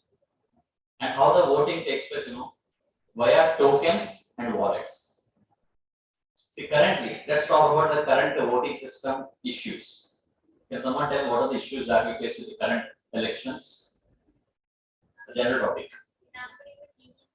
Perfect. Tampering the EV machines. Which one? Bribes. Okay. Quotas, money and all. Yeah. Next. Very. One more important. I would say these are also very important. One more very important issue is with the current election system. Physical presence. Correct. You have to physically go to your place. See, I'm from Andhra. If there are elections, I need to travel back to 40 kilometers. Last year I was in Bahrain. To vote, I should travel. Whatever kilometers, I don't know what. I have to come from that place to this place to vote. Correct. But with the blockchain-based elections, first thing you should be verified. Of course, correct. Voter also you will be verified at that panchayat or whatever you will be verified with your photo ID and all. Then only they will ask you to let you in. Then only you can cast a vote on a paper, post on a ballot. So here also the same authentication should happen. You be anywhere, be in UK, US, your college, your home, anywhere, but you should vote. Due to that reason, since we are not able to get into that advancement, till today we are voting physically, going in person. And due to that reason, 75% of evidence is absent. Of course, I can say 75. Yeah. Correct. But this problem is addressed with the blockchain. So how they are doing? Blockchain, they are verifying your KYC. They are doing KYC via blockchain. You can ask me how private keys. Private key, public key computation is using that system. They are verifying the user. Of course, that is how the digital signature works. You are signing a document digitally, which means you are putting a signature digitally, and no one can tamper it. Contents can never be tampered. I want to show a demo also, but I recommend my YouTube channel where I explained this topic, how a digital signature works. So this is a paper, soft copy of a Word. You sign it. Once you change the content of Word document, your sign will be invalid. Right? The same mechanism here they are using in voting, and then you will be given a currency token, and you will be given a wallet of, I can say, politician. So instead of putting your paper on ballot paper, you will be depositing this token into his wallet. Clear? Makes sense, no? So you will be given a rupee. Myself, Manikanta sitting there. Whose vote? Give to a person the token. Similar, instead of giving, I'll give a bank account. So similarly, in a blockchain system, this works this way. Instead of ballot paper, it is token. Anyone can get cryptocurrency, any kind of that token. Ballot box, wallet. Correct? So that way, see, this can never be implemented as a mass initially for entire India. So what they are doing, student elections, local elections, they are implementing this project as a pilot basis. Well, this happened in Telangana only, and it's not a surprise to say Telangana is the leading blockchain capital of India, entire India. Not Bangalore, not Delhi, not Chennai, Telangana. We have TW, which is completely focusing on these initiatives. They'll advise you from all sorts of support, seed funding, idea, moderation, all this incubation, everything they have to support. Yeah. So that's the reason I just took up these two things. CBSE has already did it. One company, I'm not getting the name, I'll tell you once I remember. That company has dealt with the employment documents, and we have elections also, voting elections using these blockchains. Yeah, having on the benefits of blockchain, tamper proof, all these things, auditability, security, trust, everything, people are relying on those solutions. And out of context, Russia has even followed us, blockchain-based elections 2 times, but they understood the loopholes, they stopped it. Because it's currently in the nascent tender stage, it's not as simple as I'm talking. Correct? They have to do with KYC. KYC, they are having one more tech term called ZKF, zero knowledge proofs. You can explore later because that's a topic goes much. Okay. So Russia has already did it, but it just failed because they identified the loopholes. Still, hackers are able to get into and bypass and do this wrong routing. Yeah. So that is all I want to cover about the first aspect, which is CBSE, voting, and employment credentials. Clear? So the way is I'm not telling something which is not relevant to you. Please don't imagine that way. I want you to understand the use cases. See, now I told you about employment. Now I told you about voting. That may not be relevant to you now, but think of where you can implement this. Yeah, just hour back we have done this voting. I mean, getting the marks highlighted. That time I am also told there will be sometime we'll also provide you a chance to express your opinions. So think of how to get that done. Maybe you can suggest not about this technology. It can be easy also. Maybe you can use a normal Excel file, Google Forms, shareable Excel file, and just to ensure that your next friend's voting is not visible to you. So think of creatively. You may not do it easy, but you can think of that. If I was given only to do with Excel, we can even do that way as a shareable Excel file, access to all, anyone can edit, write your name and vote. One person will compile everything. This is first option. Second option, you have websites for this, where you can give the link, URL, open the web page, there will be a question, anyone can access. Automatically from the Gmail account, your name will be taken, your email will be taken, you just need to do the score. You have options. So main reason why I'm showcasing all this, you may say irrelevant, but still why I'm showcasing talking here is to get that creative mind. We'll be paid only for that. Anyone will do the work. But creative ideas only we can do.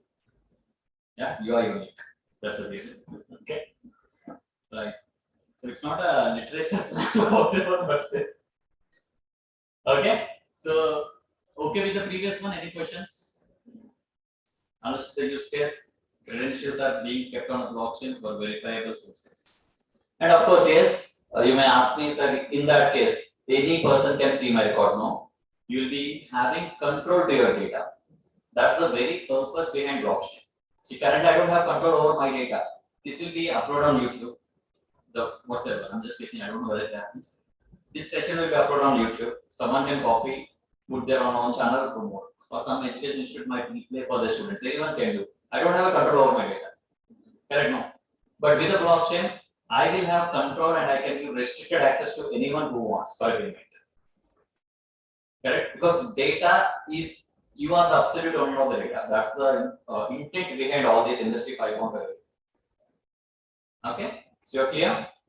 So you can share your credentials to employer, then only he can verify, and you can retrieve your access. So that you'll never be able to regain access.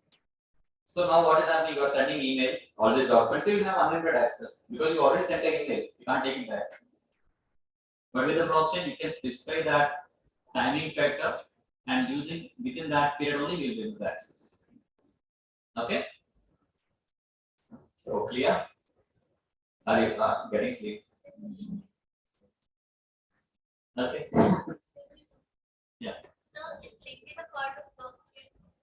LinkedIn as a standalone they don't have, but they want to create a similar platform on Web 3.0.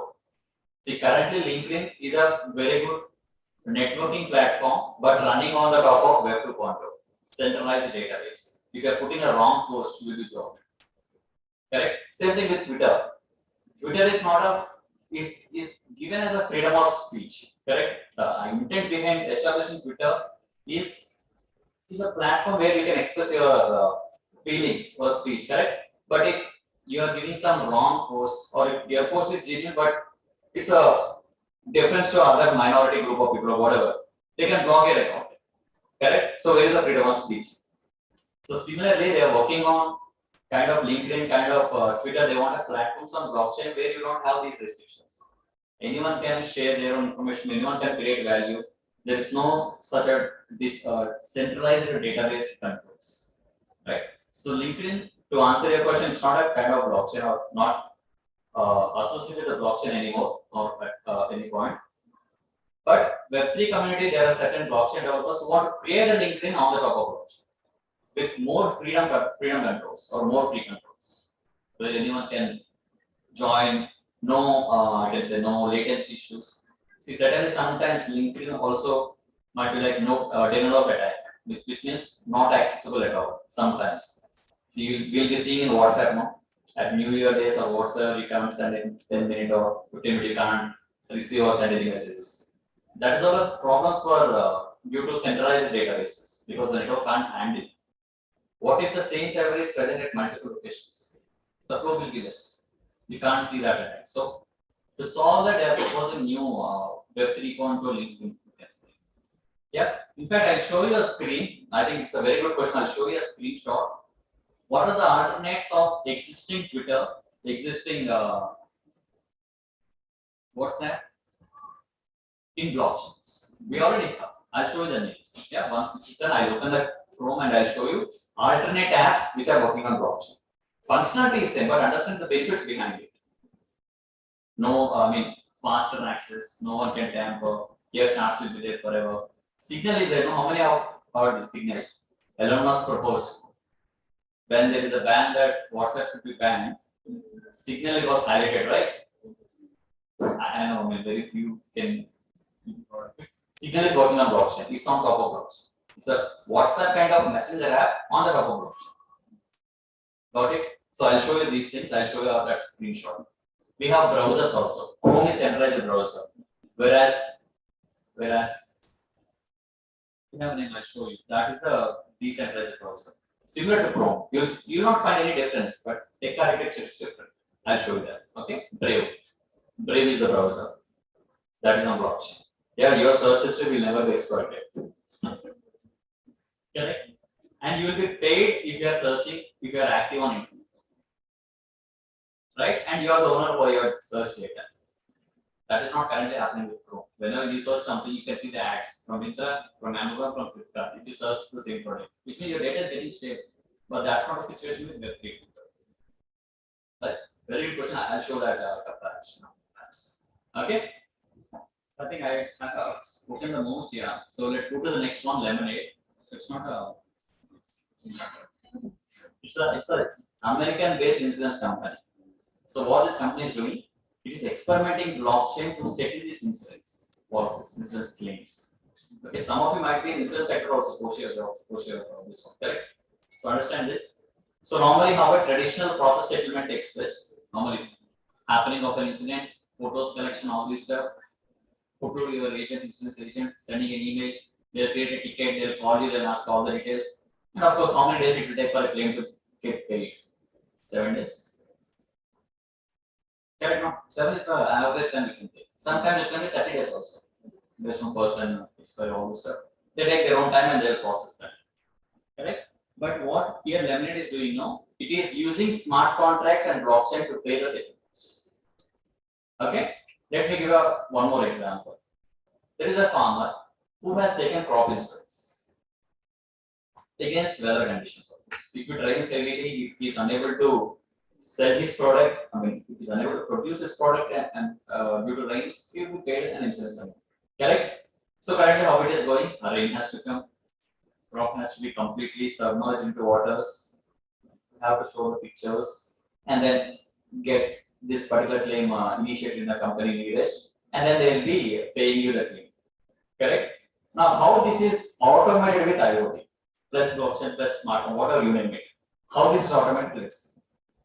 So what this company has done, it has tested the blockchain to automate this. So you are telling the same, okay, yeah, how did they do it? Okay, how did they do it? They have integrated smart contracts with weather applications. We have weather forecast databases now. They have integrated their data sources to weather inputs. So if there is a heavy rain, the confirmation they are getting from weather department only, not from a farmer. If it rains, they know for the weather forecast, the satellite pictures, all are working for the weather, all are tracing the weather conditions. So that tries, depending on that particular inputs, when it rains, claim will be paid to farmer automatically because it's a smart contract. So what is there in the smart contract? If it rains on so and so mm of rainfall, the level of rainfall will be there, no, to calculate any impact. So on this region, on this period, if it rains more than this much centimeters or millimeter, whatever, farmer should be paid this much amount as claim. Simple. So if it rains, automatically payment will be paid. No claims, no manual emails, no follow-ups, no nothing. Smart contracts. Got it? Or any questions? Yeah. One more very good use case, air travel insurance. Currently, of course, I'm not sure even I haven't experienced it personally. We can take insurance for air travels. If your flight is delayed by more than 5 hours, anything. Okay, 5 hours, you can get a free flight, of course, that will be by air travel, plus your insurance. Because time is valuable and not all times are equal for all persons, right? So a businessman can take these sort of insurance as well. Like, okay, I'm booking Air India. Of course, due to the current change in management, they are not on time. might we expect it can be in a short time. But a businessman time is valuable, so he can take insurance for that. If his time is wasted by 3 hours, maybe he can claim for 3 lakh, up to him, up to the person of the value he carried. Okay. So here we have a term called para insurance, which means that again the smart contract. So you entered into a contract with an insurance company. Say that my flight from Air India is scheduled at 3 o'clock. If it is delayed by 3 hours, I should get paid 100% of the ticket price as my compensation with the insurance company. Now, insurance company say your time is good and your flight is delayed. Okay, you're lucky that your flight is delayed. No need of sending any claim. Your company has already collected time from Air India because that's a big company that will give you that information automatic via APIs. Your claim will be processed. Simple. Yeah, that is also a part of Lemonade initiative, and I think this is from US only. Okay, so these sort of insurance policies, these sort of smart contract based agreements are happening across the world. Yeah. And for now, you can say this is all in testing phase. I do not say that this is actually happening 100%. No, these are on a pilot basis. These are on the testing basis only. Once things get improved, once these products get updated with the loopholes, they'll be rolled out. Okay. So clear up to here and anything. And I want to cover one more thing also. Car insurance. So again, just for your creative ideas and I'm sharing, don't think that this is not good for commerce. Okay. So here car insurance, how we are taking currently, I need to pay some 20,000 something per year. Again, renewal. But what is the benefit for me? What is the beneficial factor for me that makes it I should get insured? See, many of us still have a mindset, business is a cost, not investment. It's not a cost actually. If something happens, okay. If not happens, we'll feel it's a waste of that. Yeah, I remember some names here. Yeah, just out of context. In US, if a person goes for medical test, if the result is negative, he'll feel happy. In India, if the same person goes for medical test in India, if the result is negative, he's like money is waste of money. Yes. I can't tell him Telugu, but got it right. So similarly, we don't have a benefits list for car insurance. Any person should pay the same. But there are two type of persons here, two type of car drivers here. One drives very carefully, one drives in a rash mode. So there should not be the same premium for both of them. Of course, assume they bought the same car, same date, same model, same color, same place. But there should be a benefit now. See, in my case, I have a bike which is 1 year, 10 months, still looks new. Very new. Same car, 6 months old, very new. I just watched last night, 10 o'clock. Last night, just yesterday. I maintain that way. Whereas my friend, he will be riding in a rash, of course. People will not prefer to keep the vehicles for long and they'll just ride it for 1 or 2 years roughly, they'll sell it off, you buy new. But if we both want to take an insurance policy, why we need to pay same amount? I know why I will not get into an accident easily unless my time is so bad. He's so fast that we can expect at every rate. Please come, call us once you come back. Okay, so there has to be a benefit, no?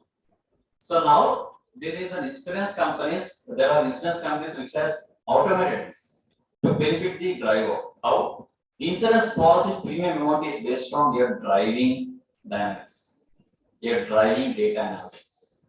How? Okay, there are some sensors in your car which will real time show the inputs like, or which will collect the inputs like what speed you are going, how much frequency you are utilizing your brakes, yeah, how well you are using your wipers or whatsoever, whatsoever, all this analysis will be covered. Yeah, got it? So by collecting this information, it will say, okay, this car is being driven very carefully. No forced acceleration, no forced braking, okay, not going into too much, I can say narrow lanes. Gmax, you can get that data, that's not good. Correct?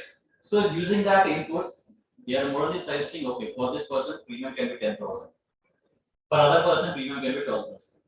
Because his driving is rash, chances are more that he might hit some. Got it? So there are insurance policies which are designed based on these inputs also. So just to reiterate the technologies used here, IoT sensors, big data analytics, of course the smart cards. Go to the picture. So any doubts up to here? I covered 3 scenarios in insurance. Vehicle insurance, of course travel insurance, yeah, I covered that. Clear, any doubts? Yeah? Yeah, climatic changes, travel, smart contracts, IoT integrations and segments. Right. So I have video also, but I'm not sure I can play it for you, but I'll explain what is there in the video. So here let's talk about, till now we've spoken more about IoT, blockchain and smart contracts. Yeah, let's talk about AI. So continuing the same example of vehicle damage. So till now we spoke about taking an instance, now let's talk about settlement. Issue may accident already happened. Okay, so now how this actual settlement is happening, you need to take a picture, make some story, and they will manage that. They'll make stories, okay, I need my way is right, that is wrong, whatsoever. And there will be a value will be listing the premises. They'll ascertain the value. Correct? Okay. Vehicle car damage 1 lakh. And if you have good relations, it will be 2 lakh. Because you are claiming insurance. Okay. So you need to do all these manual steps to get your insurance amount. Correct? Now what is happened and the representative will take their own time to certify that amount. But they also have to see the images and they have to certify that okay, this is the claim ratio. 80% will pay after 2 lakh. Correct? So how it is happening with AI is artificial intelligence and cognitive learning is. I want to show a video of it. So it's a 5-minute work actually. Person will log into the website, insurance provider website. Create, of course, he will have customer ID node, correct? Once he logs in, the chatbot will tell what is the vehicle that was affected. If he's having 2 or more cars, it will show the list, of course. You need to select that car. Click. Now it can ask you to upload the images, front, back, top, bottom, 4 sides. Upload the images. 5 minutes it will read. It will ascertain what percentage of damage has happened to each part. Okay, bulbs 100% gone, windshield 100% gone, the bonnet, okay, 20% gone, if you are lucky. And inside steering cabin, everything it will ascertain itself by seeing the images. After seeing the images, it will chatbot will again tell to customer that assume all is happening on a chat window, messenger chat. Okay, it will tell that okay, this is what the percentage of claim that you will get. This is what the percentage of damage, and this is the estimated amount, and this is the claim you are going to get. If it is okay, submit, claim will be processed automatically. 5 minutes. So here they are using AI and RPA. For the picture. That claim is also computed by AI. Which one? The claim is also computed by AI. It's an intelligent AI we can call. It's not a normal AI. Normal AI means it will just understand the past data. But here it is giving the judgment or the predictions. So it's intelligent AI. And the way it is being fed, maybe let's go step back and let's talk about how the model is trained. They will be giving all the pictures of previous accidents, big data again, maybe some 1,000 car photos, or say 10,000 claim samples. They will give it to the model. Model will understand from the images. So it's all past data, no? So they can get that program. Okay, if this is the image, this is the claim. If this is the image, okay, this is the claim. So using that, it will understand itself the logic and it will frame that logic by using machine learning. And once it has a logic, now it's time to apply for your claim. Right? So that way we have applications where bots are in a position to see the images, scan the images, and arrive at the cost of new parts plus the percentage of insurance. Yeah, if you are okay, you need to say yes, then it will pay to your bank. 5 minute work. Yeah. So it's not there in India, but it is there across US and New York areas. These are the use cases. Yeah. So insurance, you see, insurance, banking, finance. These 3 are having a major impact with these technologies because these are process driven. No much judgment will be there in this process. So that's the reason we can see fintech technologies are having vast impact into banking, insurance, and finance. Yeah.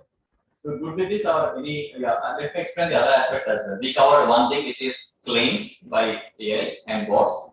Next thing, we can cover the voice-based SAP purchase orders.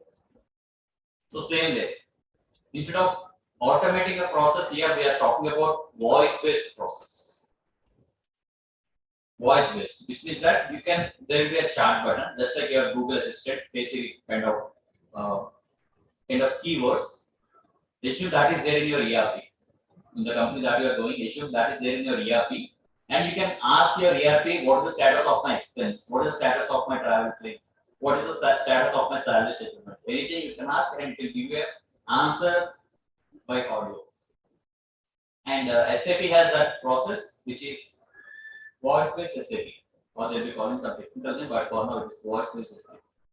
Yeah, conversational AI. The term is conversational AI. It's not normal AI, it's conversational. You're talking and it's giving information in audio. So it's conversational AI. You can talk to your systems, right?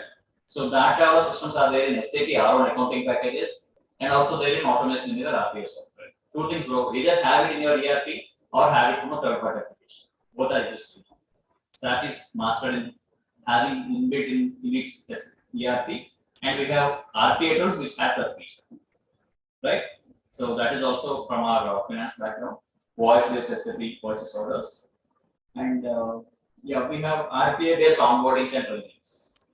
So if you are new joining to any company, there will not be any person who will be getting through onboarding process. Currently, it is happening manually, like HR will call you and ask some documents, remind all this stuff, but there are certain robots which will capture this information from you. You need to upload simply, it will be coordinating with you.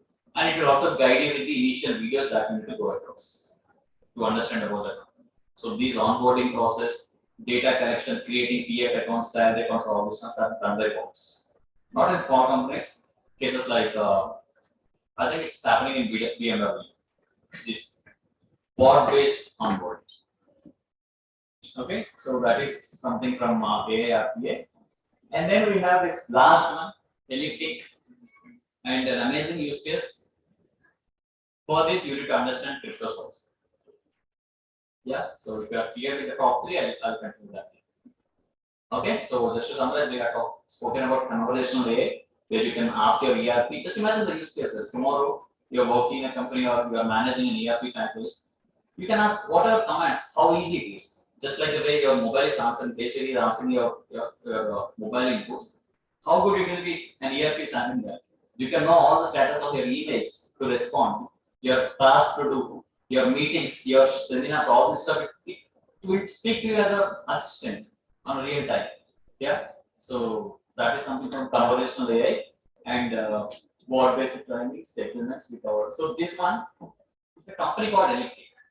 So what it is doing is, or letting a picture behind the crypto course. Then we'll talk about what this is doing. So how many of you have heard about crypto frauds? Like crypto wallets getting stolen, amounts getting stolen by hackers, misrepresentation of personalities and asking money so that they pay double in return. Happened on Twitter hack. A year ago, famous celebrities Twitter got hacked. Of course, something around 40 accounts, including Narendra Modi, Elon Musk, all this. It was hacked, and there is a common post in Twitter that they are giving a wallet address saying that deposit 1 Bitcoin will pay you double. From all these accounts at a single time. Or you can Google it. I mean, post you can Google it. Twitter hack, Twitter crypto hack. You'll find all the celebrity names, including Narendra Modi, Elon Musk. These were the names I remember. That's all. Yeah. So there's a post that, I mean, this is how the crypto hacks will happen. I mean, you deposit something, you'll be paid double instantly. And you can see a lot of comments. I received in the comments because they don't people. Okay. So seeing that some people will transfer and they won't be receiving anytime. And in cryptos, you can never know who is the owner really. Correct? No? That's the privacy blockchain and cryptos are offering. You can never know. You will not be having any KYC for crypto wallets. Remember, for bank accounts, you'll be having KYC. For crypto wallet, you can never have a KYC. It's all decentralized. Simply, you can create wallet at a click of a button, and if you forget the wallet, go. Your money, no one can recover it for you because it's decentralized. No single party is the owner. Then whom you will ask for recovery, for the wallet recovery. Correct. So here, what is happening is in crypto frauds, these hackers will receive millions and millions of amounts in bitcoins, correct? And how they will withdraw? If they withdraw, they will be caught, correct? So how they will do? They will siphon it to n number of bank accounts, n number of crypto accounts, correct? So the small amounts they will be segregated in a lot of wallets and they will be using from their wallets, correct? So we don't know how to identify that person. And due to that reason, no person can help you if you are under ransom attack. You have to pay some cryptos or whatsoever, no person can place that. Now, since it is beyond our human judgment, companies like this have come up with a model where they are using AI and ML so that they'll be able to see or able to track where the money is going delay. Right? Some of you have seen Shivaji movie, no?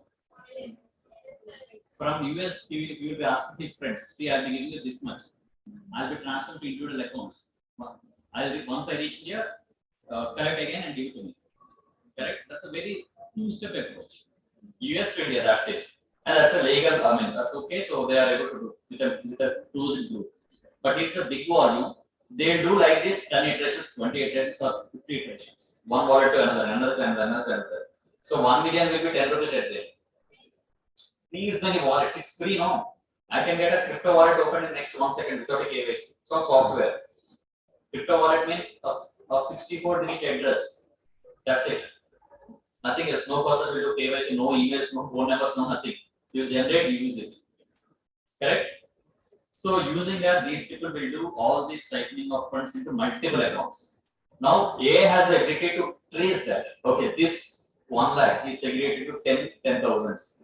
10,000 is segregated to 100 tens. Tens is segregated again 10 times 1 rupee. So these relations patterns can be established using AI. See how difficult it is for a manual to do, or just imagine, just to trace. It's like I'm not getting the exact name. Traceability of funds, application of funds.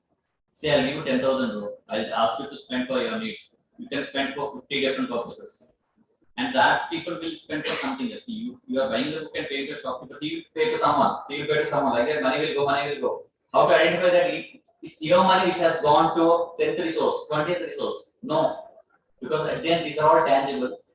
And you can't have a traceability like that. But with cryptos you can have, but to identify that you want AI. Got it?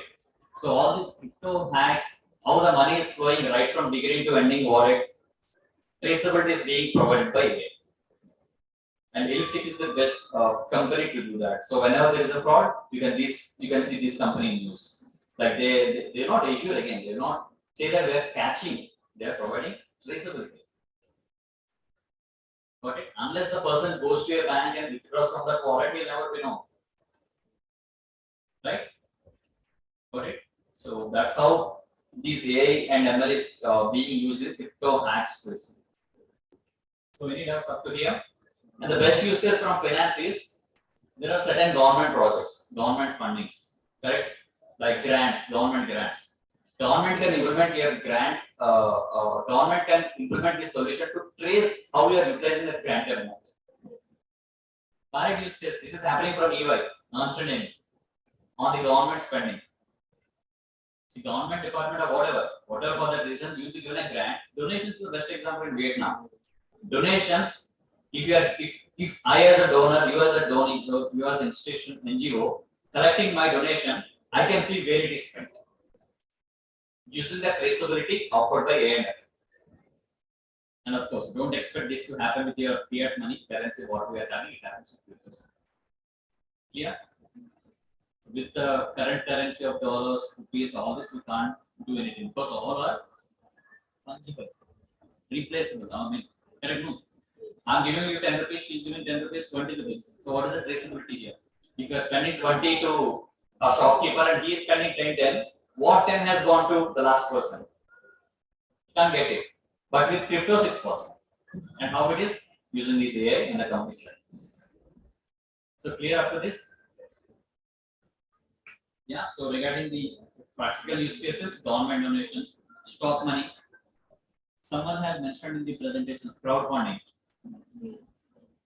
Correct? So crowdfunding, people want to know where my money is going. I can't simply give you. See, crowdfunding means you are asking finance from all. and we are helping you to fund that. So that time we want to see the traceability. So how to do that traceability using this. So in future the compliance are going to be like this. You can't do anything without traceability. Whatever you did will be traceable by these applications. Correct? So that's the idea behind me sharing these things. You can apply this. I gave you 3 examples once. I'm referring to a use case. From Elitech, we came to from crypto hacks, we came to government funding, government grants, we came to shareholders money, we came to crowdfunding, all these things. Okay? And the last thing, yeah, GST. The last thing, I think we are at 2:09 or 2:15 we'll finish. So just 6 minutes. Okay?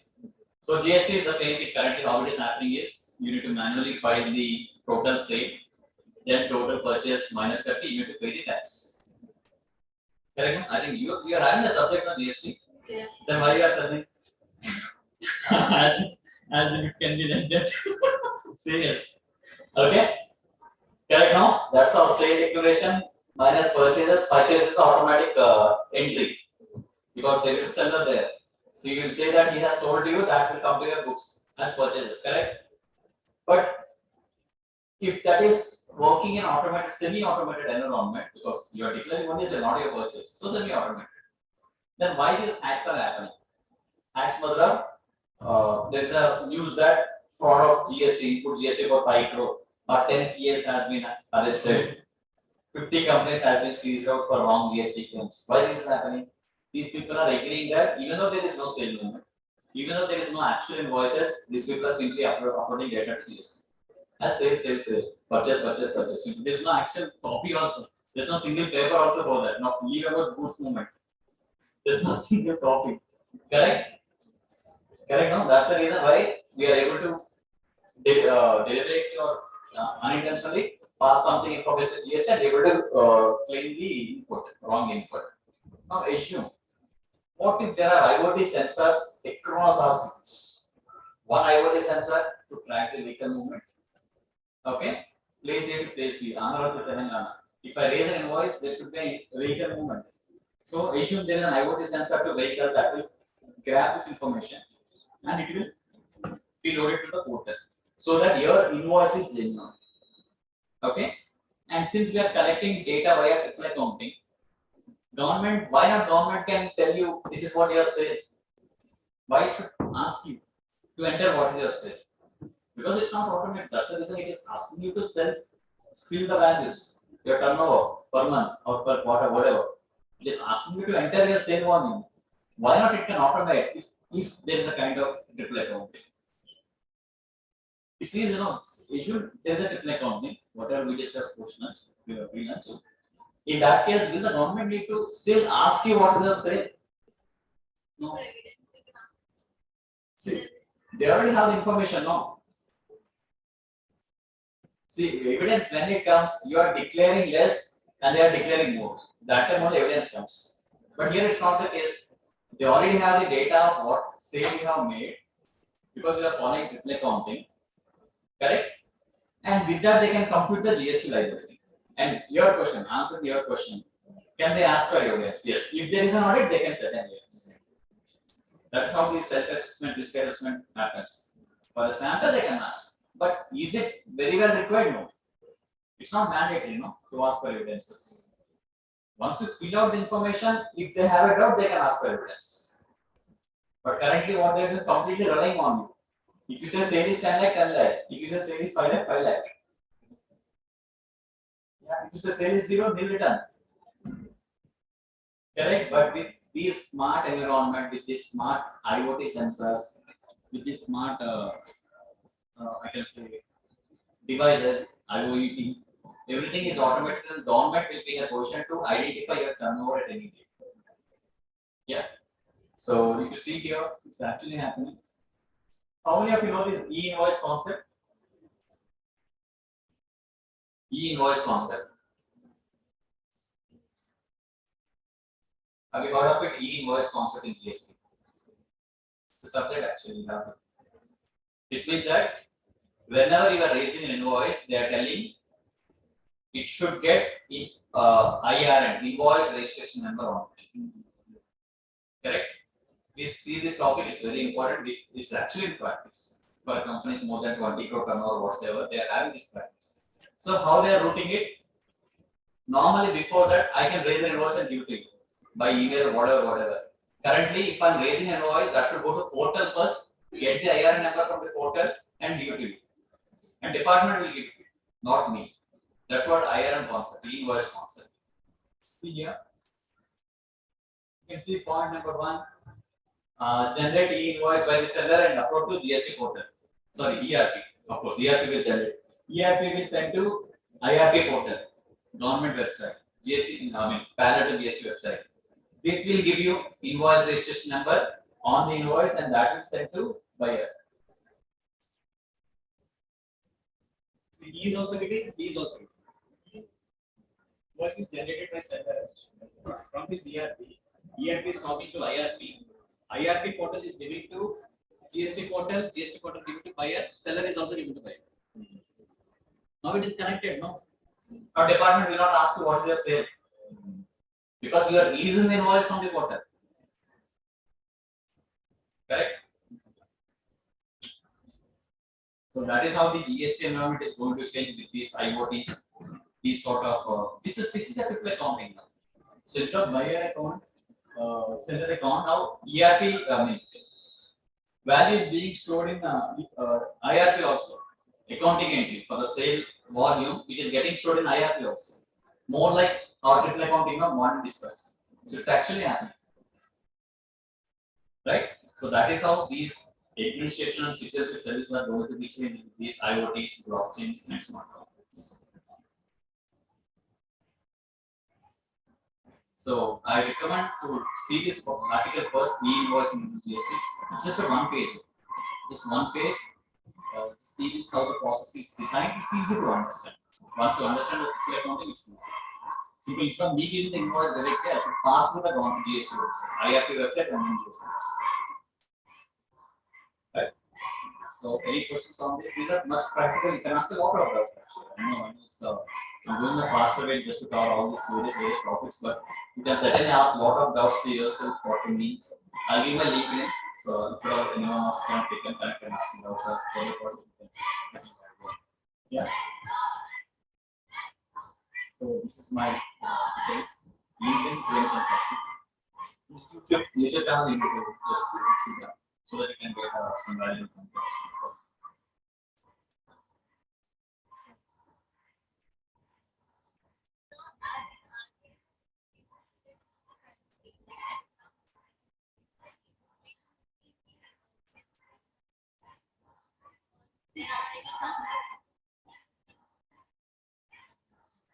You're asking about relation with GST portal.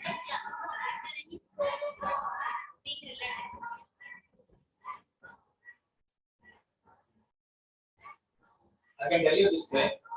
See, I think she asked a very good question like CBDC, central bank digital currencies, just like that.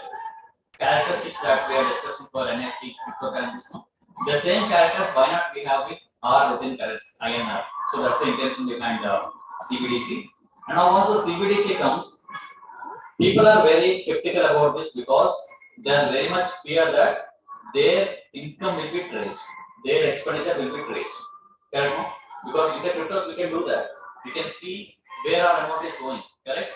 CBDCs which are built on the top of cryptocurrency concepts will provide this traceability, of course. Unless our RBI, our India doesn't want to do this, they can do this. You got it? CBDC is nothing but a digital currency of Indian rupee that has inherent feature of traceability. Now talking about GST, there is a provision in GST, like it should be paid. Invoice should be paid within 6 months, else you can't take the ITC.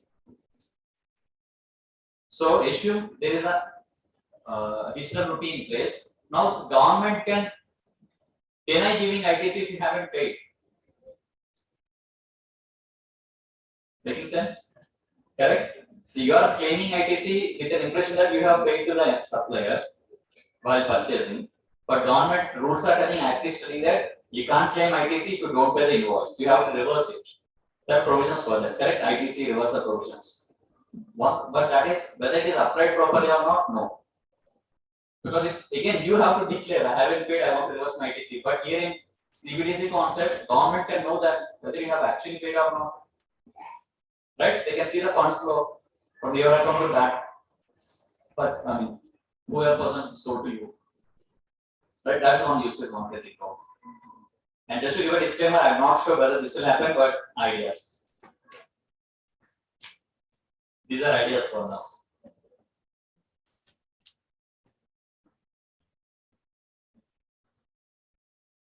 Just one slide I just want to show.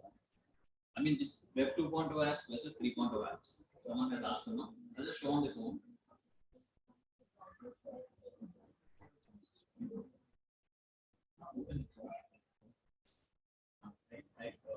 Web 2.0 versus 3.0. 2.0 versus 3.0 apps. 3.0 apps. Put images now.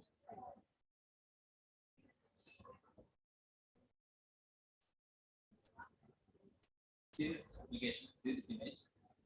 See, these are the current browsers. Web 2.0 is centralized. Web 3.0 means blockchain, which is decentralized. That's a very basic differentiation. Now you see, Chrome we have an alternative term, Brave. Brave browser. You can download and see for your experience. Okay. Then we have storage. This is Google Cloud. This is Dropbox. Currently, which we are using. We have an alternative called Stores in blockchain. Let's come to social networks. We have Facebook and Insta. We have an alternative called Steam. Same Twitter interface, but on the top of blockchain. We have WhatsApp, and this is Messenger. Okay, this is Signal. Blockchain app. Operating systems, we have something I'm not really sure. For Skype, we have Expertise. Same features, different name on top of blockchain. Completely free. Completely free, and you have control over your data. Your search results, everything will be saved. People who know started using them. That's it. Even I use Steam. I use Brave. Other than that, I also use. You can access it from your Chrome browsers. Just by Steam. Steam is basically like you'll be paid. See, if I'm putting up status in Steam, if people are reacting to that, I'll be paid with Steam tokens. Steam token something, I'll be paid as a reward. Yeah, if more people are liking my post, I'm creating some value. It is assumed that I'm creating some value, and I'll be paid something. Same with Brave. They'll be paying in certain currency. I'm not getting the name. BAT, BAT. That's the cryptocurrency. You'll be paid back if you are spending more time on Chrome, on Brave. At the cost, your data is secure, still you'll be paid. Okay. So those are the benefits Web 3.0 is having. People who knows this, they're actively using, but majority they are not using at all. Because we haven't moved to that stage. Now it's called an investor.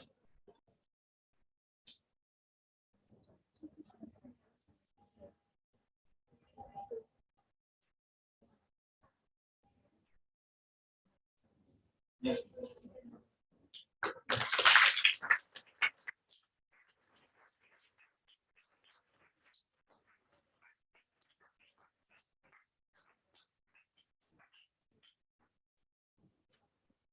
Thank you so much, sir, for this informative session. Does anybody have any question or queries to ask? No? Is there anyone who would like to give a reflection about the session? Please come.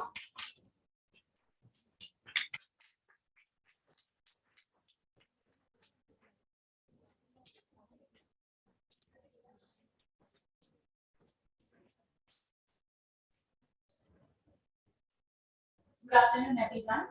I, Ruhina, would like to thank our resource person for enlightening us and sharing our thoughts on Industry 5.0 in the previous session.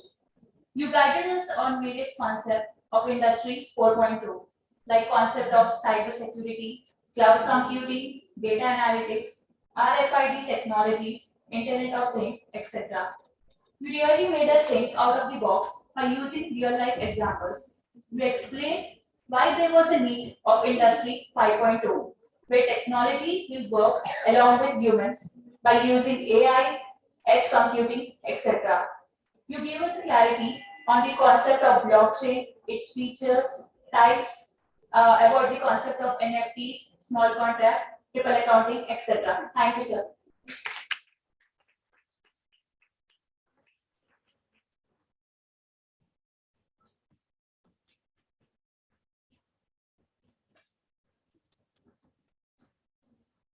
Good afternoon, everyone. Myself, Vaishnavi. So, on behalf of all the students, I would like to express my thanks to Mr. Premchand Kasi sir for enlightening us about various technologies in Industry 5.0. This session was like a whole package about what our industry first was, how it evolved, and what it will be in the future. And you gave us various technologies which are being implemented in our society and other technologies which will be coming up, and with very real life examples and in a very simple language which we all can understand. And thank you, sir. Thank you.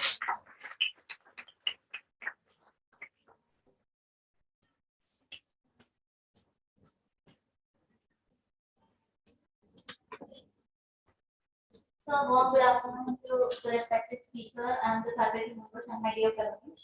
So, I'm really thankful for your enlightenment, like the way you have spoken. It was very great to hear you out your opinions and your ideas. It was very knowledgeable for us to listen to very new concepts which we weren't aware of.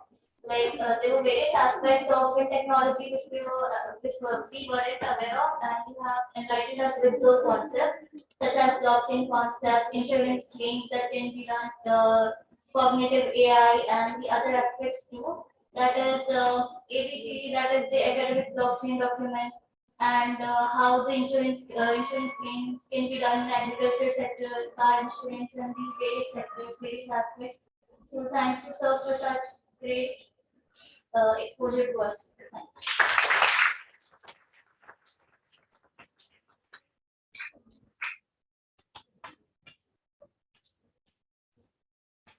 Is there anyone else who would like to say anything?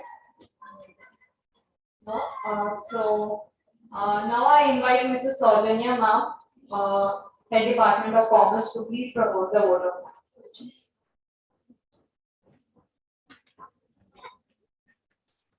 Sorry, this Anuradha ma'am was not able to be here as she has an emergency down. I take it a privilege to propose the vote of thanks at this moment. I thank our dear principal, Dr. Sister Amrita, who always supported us and encouraged us to take up such events. I thank Anuradha ma'am for taking the initiative in organizing the event. I once again thank Premchand Kasi sir for spending his valuable time with us and enlightening us on Industry 5.0, blockchain technology, and its impact on financial services. I thank Manikanda sir also for setting the right note for the workshop. I thank the technical staff, Mr. Francis, Mr. Joseph, Mr. Sundar Reddy, and Mr. Swami for all the technical support extended for this workshop. I appreciate the presence of the participants online. Last but not the least, the students, I thank them for their patient hearing and active participation for making this this event a grand success. Thank you once again. Let us all stand for the national anthem.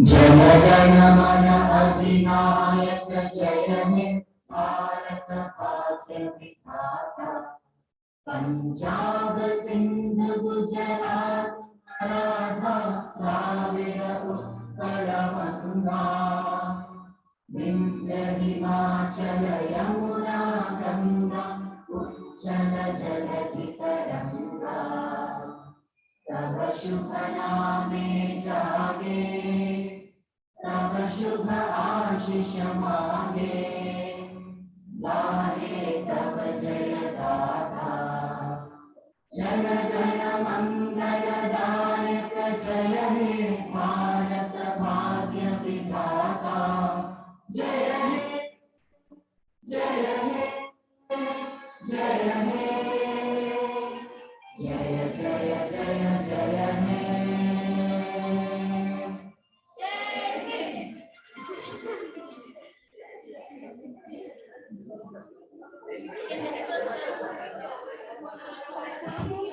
Girls, a feedback form is posted in your room. Please fill the form. Instantly you get the result.